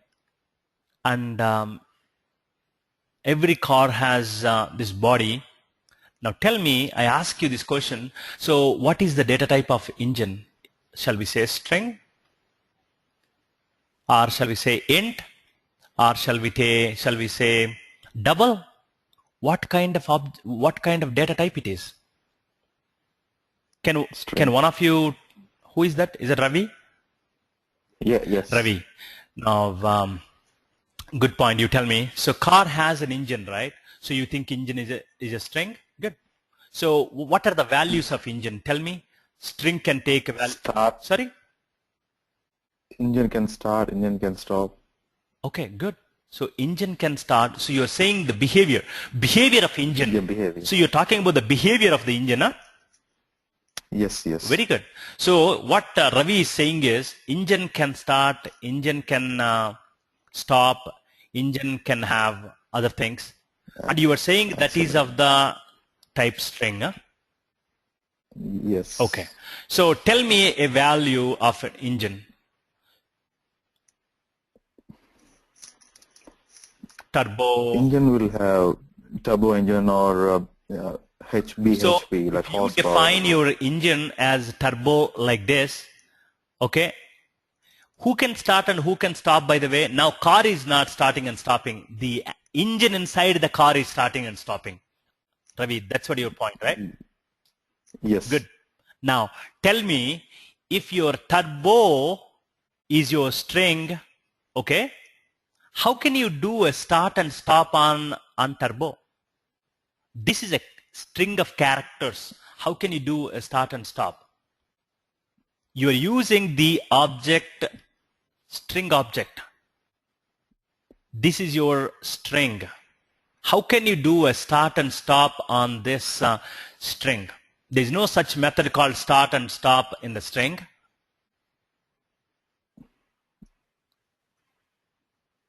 That's a behavior. right? Probably, yes, that's a behavior, and turbo can't start and stop. Probably turbo can initiate the power. My point is, this turbo, the string of characters, the turbo is the string of characters. You are saying this engine should be able to start and stop, but you are saying that is a string. String will only take the set of characters, right? Yes. And how can you do a start and stop? You need more control on that, right? It's not just a string of characters. Yes. So in that case, what I'm saying here is that you need to create a separate object called engine object. There you put start and stop as your behavior. So the regular string, int, double they don't work for engine, because engine itself is an object if you look at it. Are you with me, everybody? Yes, yes. If you look at the gearbox, this is not just like a name, make, model. Make is just of the type string, because make has values like Toyota, okay, Ford. These are the values. These are all string, what do we call, string of characters. These are nothing but the string of characters. So string makes perfect sense. But now I am saying engine, it's a bigger one. So engine itself is an object. And this engine object will be inside car. Like how your make is part of car, your engine will be part of the car. Are you all getting it? It's more complicated. I'm consciously making it more complicated. Then instead of, my understanding is instead of initiating engine as a string, we had to write a separate, to make it, to show the behavior of engine, we had to make it as a separate class. Do you mean Absolutely. That? Absolutely. So engine is an object by itself. Now that object can be part of car. Are you with me? And now yes, yes. You can design engine separately. Now make that engine part of your car. You design your gearbox separately, because gearbox has its own state, gearbox has its own behavior. Engine has its own state, engine has its own behavior. Body has its own state, body has its behavior. These are all separate objects by themselves. But these are all part of the bigger object called car. Car has these objects. So the object car has, in addition to the simple types like a make, model, year, these also have these objects like engine, gearbox, and body. I know it's more complicated now, right? Then can we make like car as a package, and in that package can we have engine, gearbox, body as a separate objects, and in engine can we have engine behaviors in that particular object? Exactly. Is that no, you nailed it precisely. So all the state and behavior of engine should be inside engine. Now we should ask this question, hey, is this behavior, is it cars? Is it engine? All these while we are saying car will start. No, it's actually now you are saying that engine will start and engine will stop.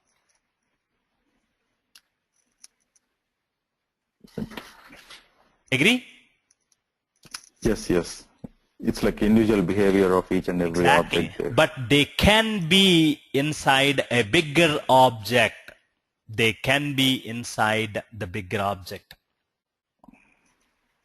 So here we can also describe this as a variable for car, and then in the main method we are going to take engine and then... Not in the main method. Main method, I told you, main method is only for testing. Main method is only for testing. Main method is never an object. Uma, erase that. Main method, if you have a main method, that is not an object actually. That's not a class, because you are using it to test it. Agree? Now let's do it. I want to create a separate package. I mean, don't ask me what is a package at this point. We'll talk about that later. But I created a separate folder. Let me put it that way. Okay, here I'm creating a class called, or I'm creating a class called engine. Tell me, what is the state of engine? Tell me the state of engine.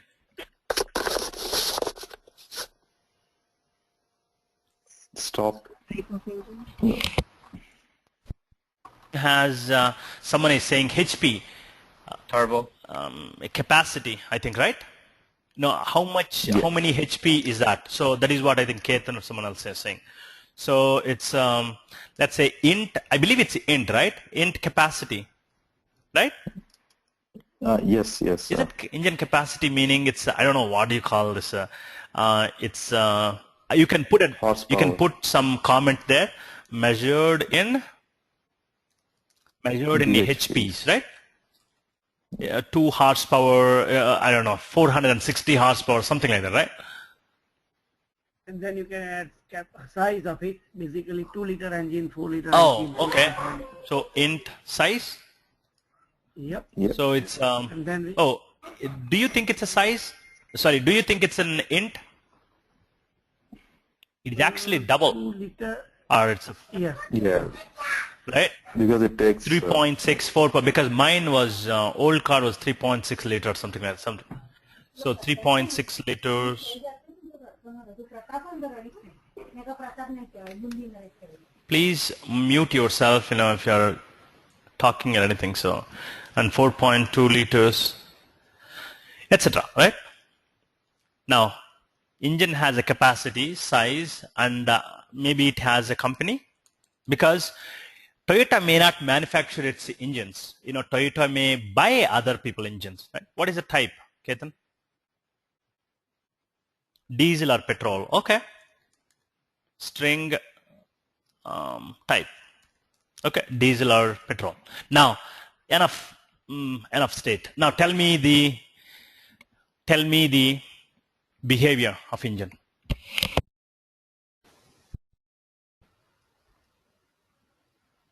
Tell me the behavior of engine. Okay, start. Oh, everybody is muted, huh?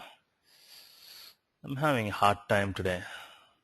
I unmuted everybody, but please do not make sure no sound in the background. So yeah, so we are saying start, right? And what is the return type? Of course, wide.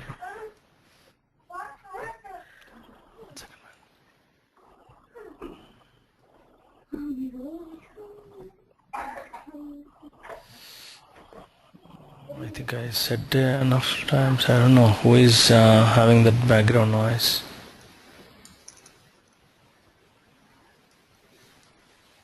Okay. So start, right?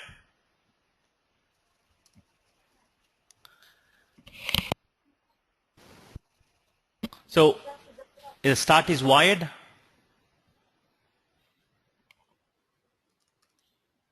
Hello? Yeah, start is wide because it's just... Start is wide, okay. So what does it do?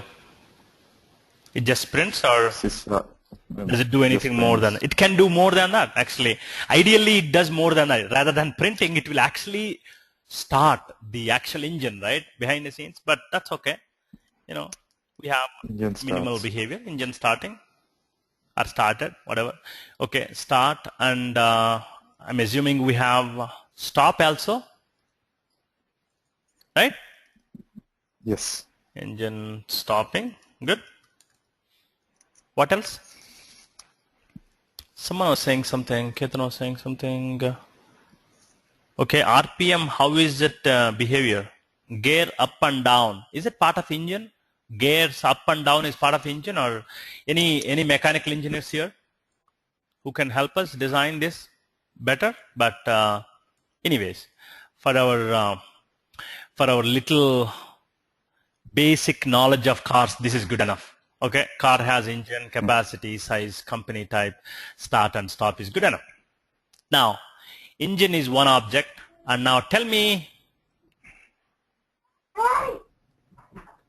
Yeah, Venkat, that automatic gear car, basically, when you reach to 20 or 25, it changes to second or third gear. So it's basically automatically set up that way. So switch gear. Okay. Now we are saying engine, start, stop, and so we designed the engine now. Now, what is the next one? What is the next? Now let's go on car. Okay, let's go design the car now. So car, as usual, has a string, make, string, model. So int year, string VIN number. These are all kind of states, right? Now, now tell me the behavior.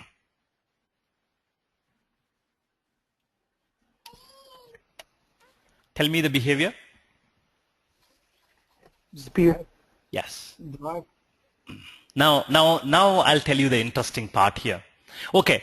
In addition to make, model, year, and VIN number, can you tell me some other state here?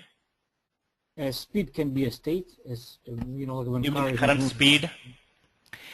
I know. I agree with you You guys. mention engine here. Exactly. That is what I'm looking for. That is what I'm looking for. In addition to make, model, year, these are all, you know, the standard stuff, right? In addition to it, car has an engine. And here, this is how you read it. This is how you want to read it. These are all instance variables, right? In a real fancy terms, in Java terms.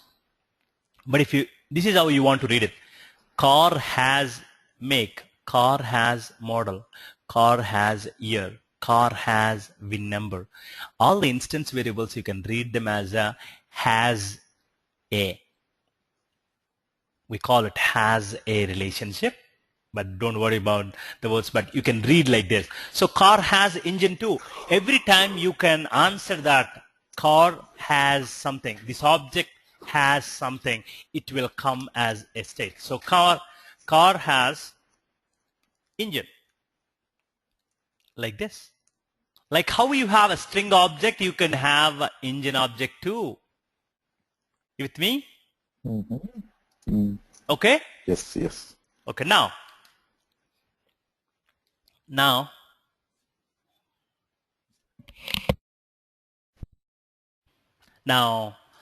what is the behavior, or what are the behaviors of car? Start is definitely one of them, right? Start is definitely one of them. So let's do a void start like this, right? Now tell me what happens. Shall I put system out println starting, or can anybody think more creatively here? Well, when you start, the state of the car changes. Initially it's like a stop, and when you start your car, it moves. I think I got the answer from one of these guys. Rohit, I agree with you, but I think my point here is Madhu nailed it. Madhu Bandari. So the point is, let me step back here and explain, Rohit, and for everybody. In your car, you put your key and starting, right? Yep. So you are starting the car, right? When you start the car, behind the scenes, you know what happens? There is an engine associated with it. This start will trigger engine start, because engine is the one that has to really start. Engine is the one that has to really start. But as a car, because you are a driver, so you are the car driver. You are the user of the car, right? You cannot go to engine and start it. You can definitely do it if you have access to it. But does car give you access to it? No. That is very tedious process. Rather, car will also let you start. But under the hood, this start will start the engine start. Are you guys with me? Yes. Is it really tricky? No. Okay. And then, wonderful, wonderful. So yeah, I think you're all getting where I'm going here. One object can have other objects and you can call. So you can say car starting, but definitely what you do behind the scenes is engine. So engine is an object, right? And I want to call a behavior, I want to call a method on engine. How do I do that? Again, the same dot notation. Engine dot start. There you go. So your car's start is under the hood or behind the scenes, it is actually calling the engine start and it is making that engine start. Agree? So again, stop. The same thing. When you stop also, it is letting you stop with a simple key. Okay, but under the hood is actually communicating with the engine. If you look at the real car, that is what happens. Under the hood, it actually asking engine to stop it or start it. And engine dot stop.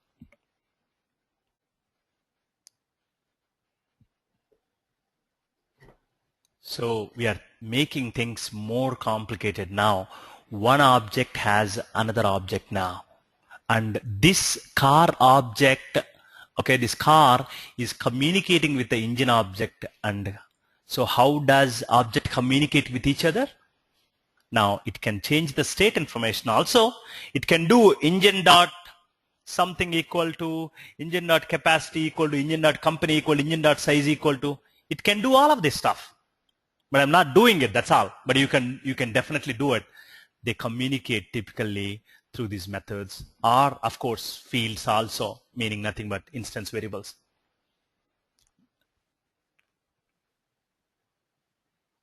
Now, so string make. So what would be the make when I do, let's do a car demo here. I have a question Absolutely. here. Here you are saying engine, right? The variable. You can do So- E, engine E. That doesn't matter really. Okay. That's just a name, variable name. Yeah. So for the data type engine, to write that data type as engine, we should have created that engine class already, or Absolutely. You got it. You got it. So this is the data type. we haven't. Okay. You precisely said it. This is like how year is of type int, how win number is of type string, how model is of type string, how make is of type make. Here engine is of the type engine. This is just a name. You can, just to make things simple, you can do E, otherwise that's fine. Okay. Agree? So this is the data Yeah. type too. But this is not the standard data type that Java gives. This is the data type that you created. It can be. Everything is an object. It can be the object that Java gives you, or it can be the object that you created. It doesn't matter really. JVM treats all of them same way. But the only thing now is, now tell me one thing. What would be the make here when I create, in car demo I'm doing a car, car x3 equal to new car, right? Okay. Now tell me, when I create this object here, what would be the make here? What would be the make of now? Good. What would be the model? Now, what would be the year? 0. Win number? Now. Engine, this E, what would be the E here? what would be the E here? Every object gets initialized to null if you do not initialize. Every object, not only string, guys. Here, make gets initialized to null not because it is string, because it is an object. Every single object in Java gets initialized to null if you don't do anything about it. If you just declare it like this, E will be null also.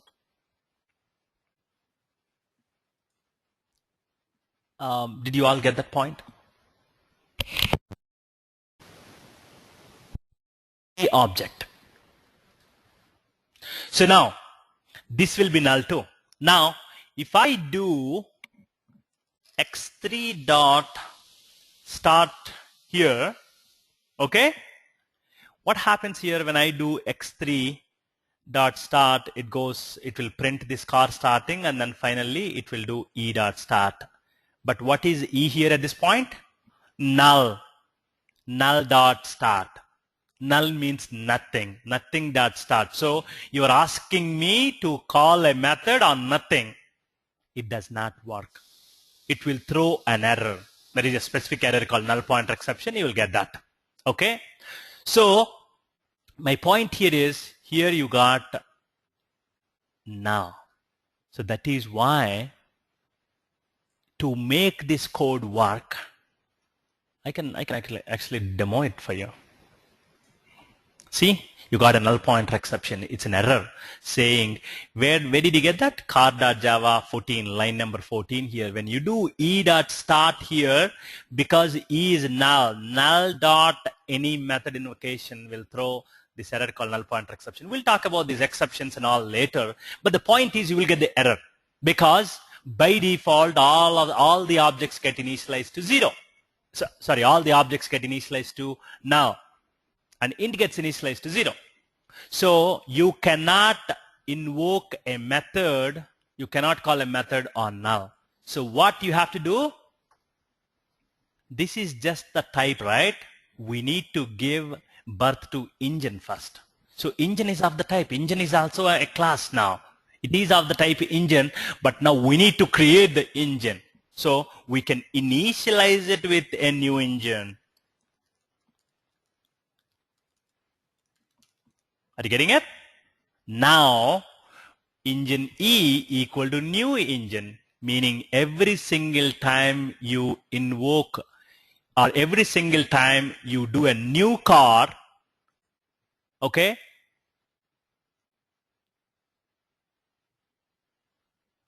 your new engine will be, new engine object also will be created because we are creating here.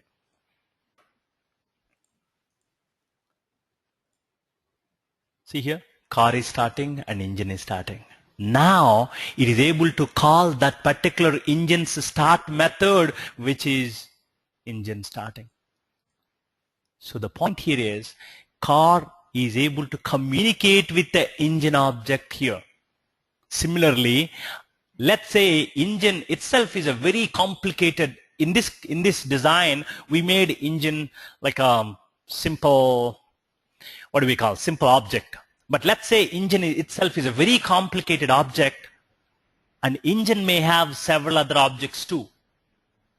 I don't know much about the mechanics of engine, but if we ask somebody, engine has some certain parts, right? Again, they will have state and behavior. So engine can have other objects too. Like how car has engine object, engine also can have other objects, and they can communicate with each other.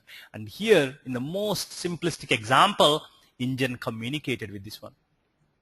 And why did we do this one here? Meaning, what did I say? These are instance variables. When do they get initialized? These instance variables are fields. They get initialized when somebody does like this.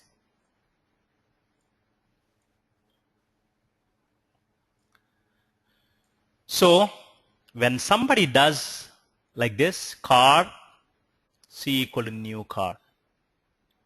Sorry. So when you do this new, Okay, when you use this new operator, an object gets created here. A car object is getting created here. And C is pointing to that. C is the remote control for this object. Now, when this object gets created, what is happening here? You will have a make, you will have a model, you will have year, you will have VIN, and then you will have E, meaning engine. Okay, but everything gets initialized. This gets initialized to null, null, here is 0, this is null, but here we are not initializing to null. We are actually creating, at the time of initializing this one, we are creating an object of engine. So we are creating another object here called engine. Okay, and this E will be pointing to that. This E is an object reference. This E will be pointing to that engine. And now let's talk about that engine. It will have a capacity. Okay, capacity will be 0 because we did not initialize it. Size will be 0.0 because we did not initialize it, and the double gets 0.0. And a company gets null because of the type string. It's because of the object. Company is a string object and it gets initialized to null. And then your type will get initialized to null also.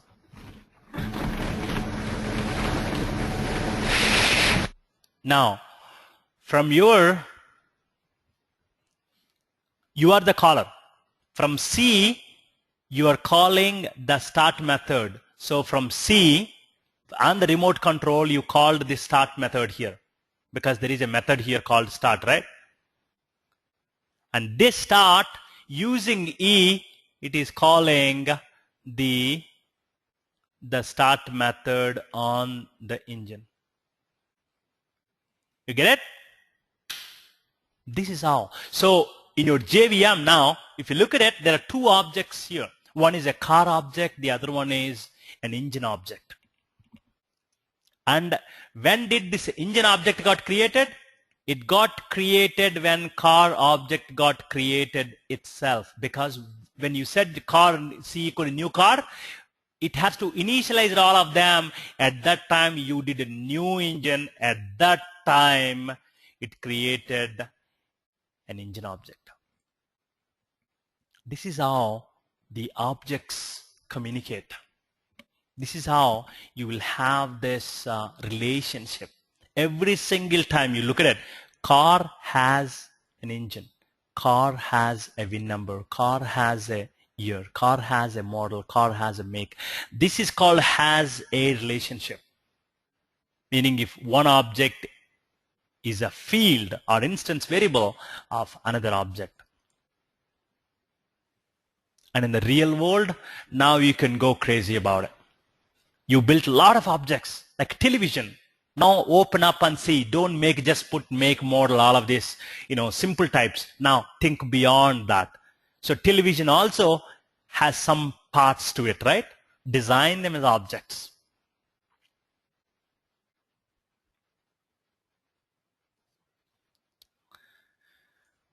Okay, how many of you got it?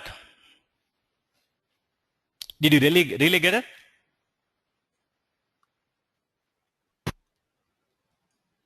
Pretty tricky, right? Is it really tricky?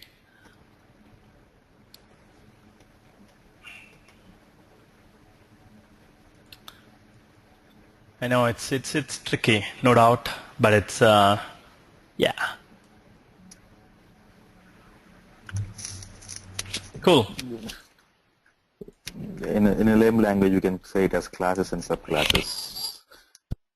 Right. That is not right. That statement you said. Who said, Ravi or Ajay? Yeah, I'm not mixing classes with Java language. No. Who said it? Is it Ravi, right? Ravi. No, that's not correct. Actually, please erase that from your head. Classes and subclasses is a different thing. Okay. This one object has another object. And put this one in your head. I'm repeating it. One object has another object. This is has a relationship. So what you're talking is an entirely different thing. Subclasses and all that ecosystem is different. We are not there yet. This is a has a relationship. That is actually is a relationship. We'll talk about it later. No, I don't want to get into parent and child also. This is not a parent and child also, actually. No, it has. Just use has. No parent, no child, no subclass, nothing. All of that is not accurate. So please do not put any of that in your head. The way I want you to design, the way I want you to think, the way I want you to model it is car has an engine. Engine has something. Car has a gearbox. Earlier we were talking about it. Exactly, gearbox. Like this. Okay. Car has a body. And all of you got this one is, this is just the name. You can give any name, but this is the actual type, meaning the actual object type.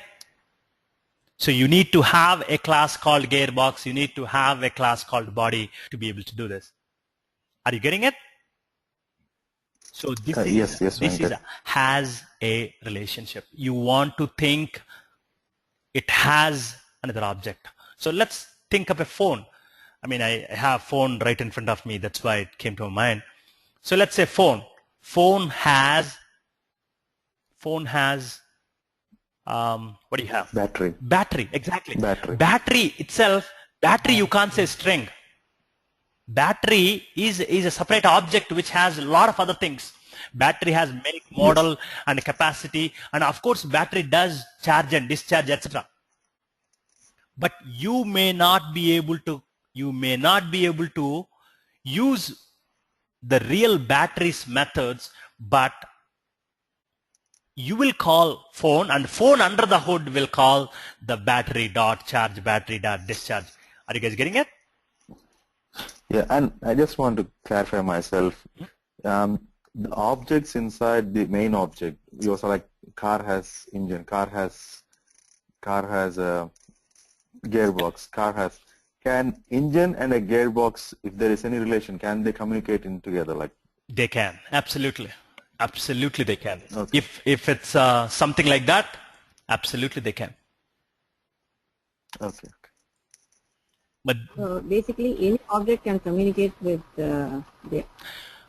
At this point, we are in the very first classes, right? We are in the first couple of classes. At this point, I wanted to say yes, without giving more information. There is more to it. We will learn more to it, but this has to go into your brain and bloodstream. This is how the objects communicate. The one object can have it. You need to be able to design and code this object structure from day one. Unless until if there is a relation between the object and the object, they can communicate. Yes. And later we'll talk, we'll get into more granular details. Like in this case, car can set the engine and all that stuff. Only through methods they should be able to communicate. All the fields should be private and all. We'll talk about it. Those are our core object-oriented features. But before we talk about that, we need to be able to build objects. We need to be able to think of objects, build objects like that. Yeah, it's clear. Thank you. No problem. Okay, I think that means it has a relationship. Yes, has a relationship. And is a relationship is a different. That is a different one. Yes, inheritance is called is a relationship, and I do not want to talk about it right now. But yes, there is something called is a relationship. This one at this point has a relationship. If you can think of something, this has this, then design that as your state, as your field, as your instance variable. That's it. And now, using these mathematical operators and using this, objects inside the objects. Now I want you to think of these objects differently now.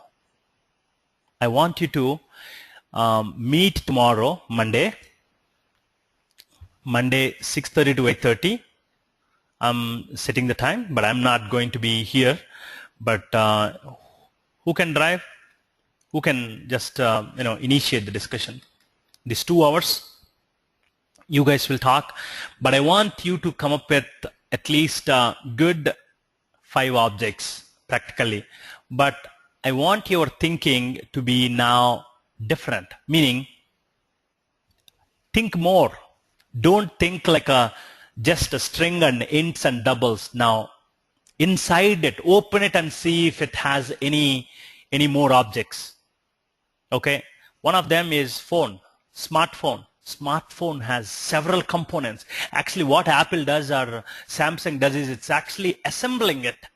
It gets different components, right? So it gets battery from somewhere, it gets CPU from somewhere, it gets RAM from somewhere. If you look at it, they're all objects because they have both state and behavior. So design a phone object for me and tell me more. Redesign your car object. Think more of a, give me 3 more objects. Anybody? Any more objects? Laptop, you said? Okay, good. Laptop has nice, now make, model, all of this is good. But now I want you to think in terms of objects. And now when I communicate to the laptop, and I want you to think how laptop internally communicates with that object. I think you got it, right? What I'm saying? Give me 2 more objects. Anybody? Yes. Sorry.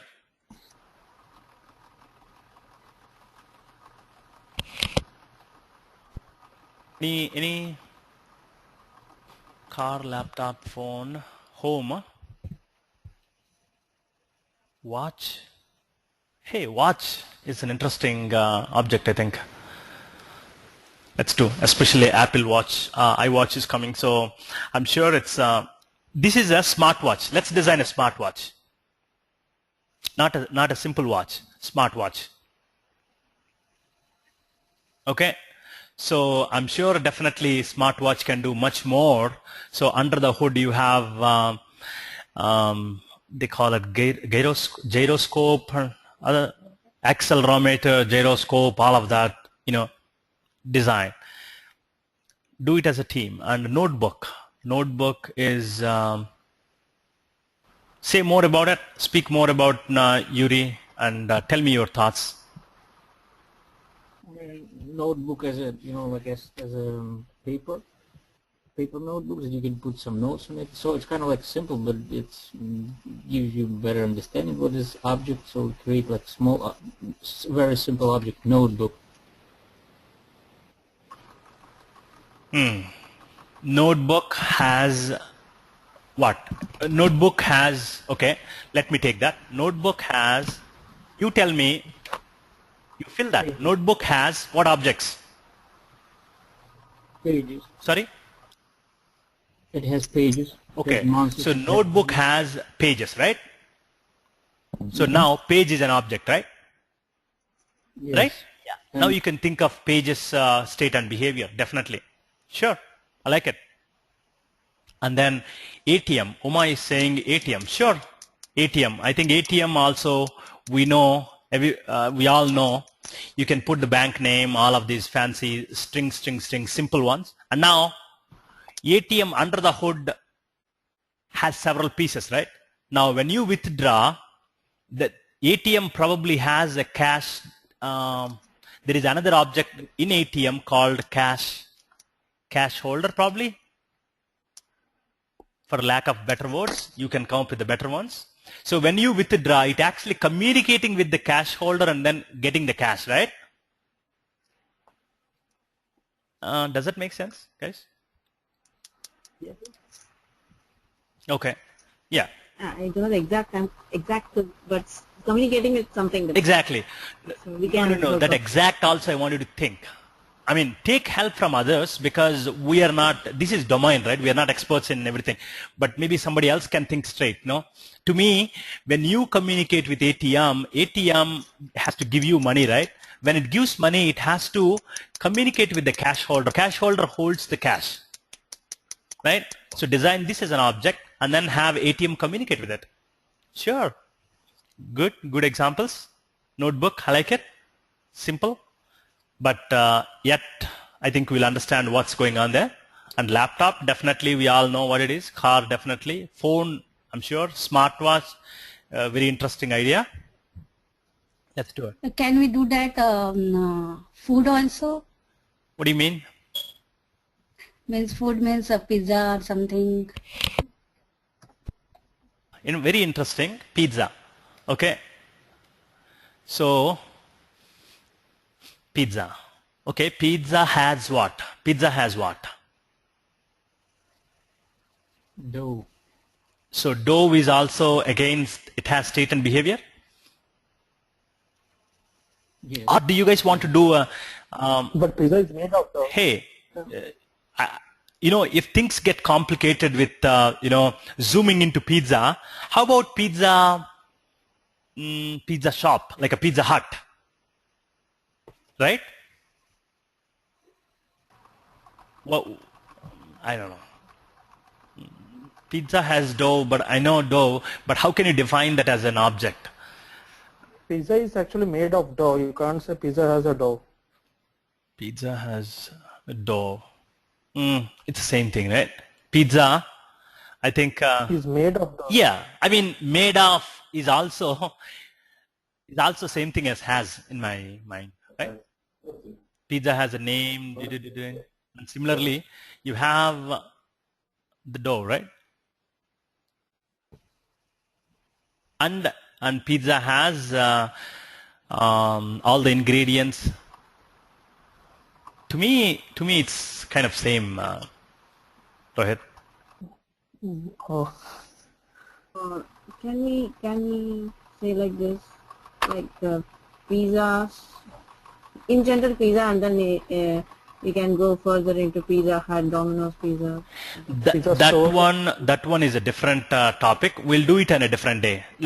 Please erase this. Ignore this pizza concept. Okay. Let's do this one more simple. Phone, car, because we need to understand more concepts there. Phone, car, laptop, smartwatch, notebook, TV. Somebody said, see, TV. Definitely go for it. I want these objects to be designed. And my request is, I want as many people. It's the same number of people or more. I want all of you to come in and tomorrow contribute to it. Okay? Any questions? Okay. I'm just stopping the recording.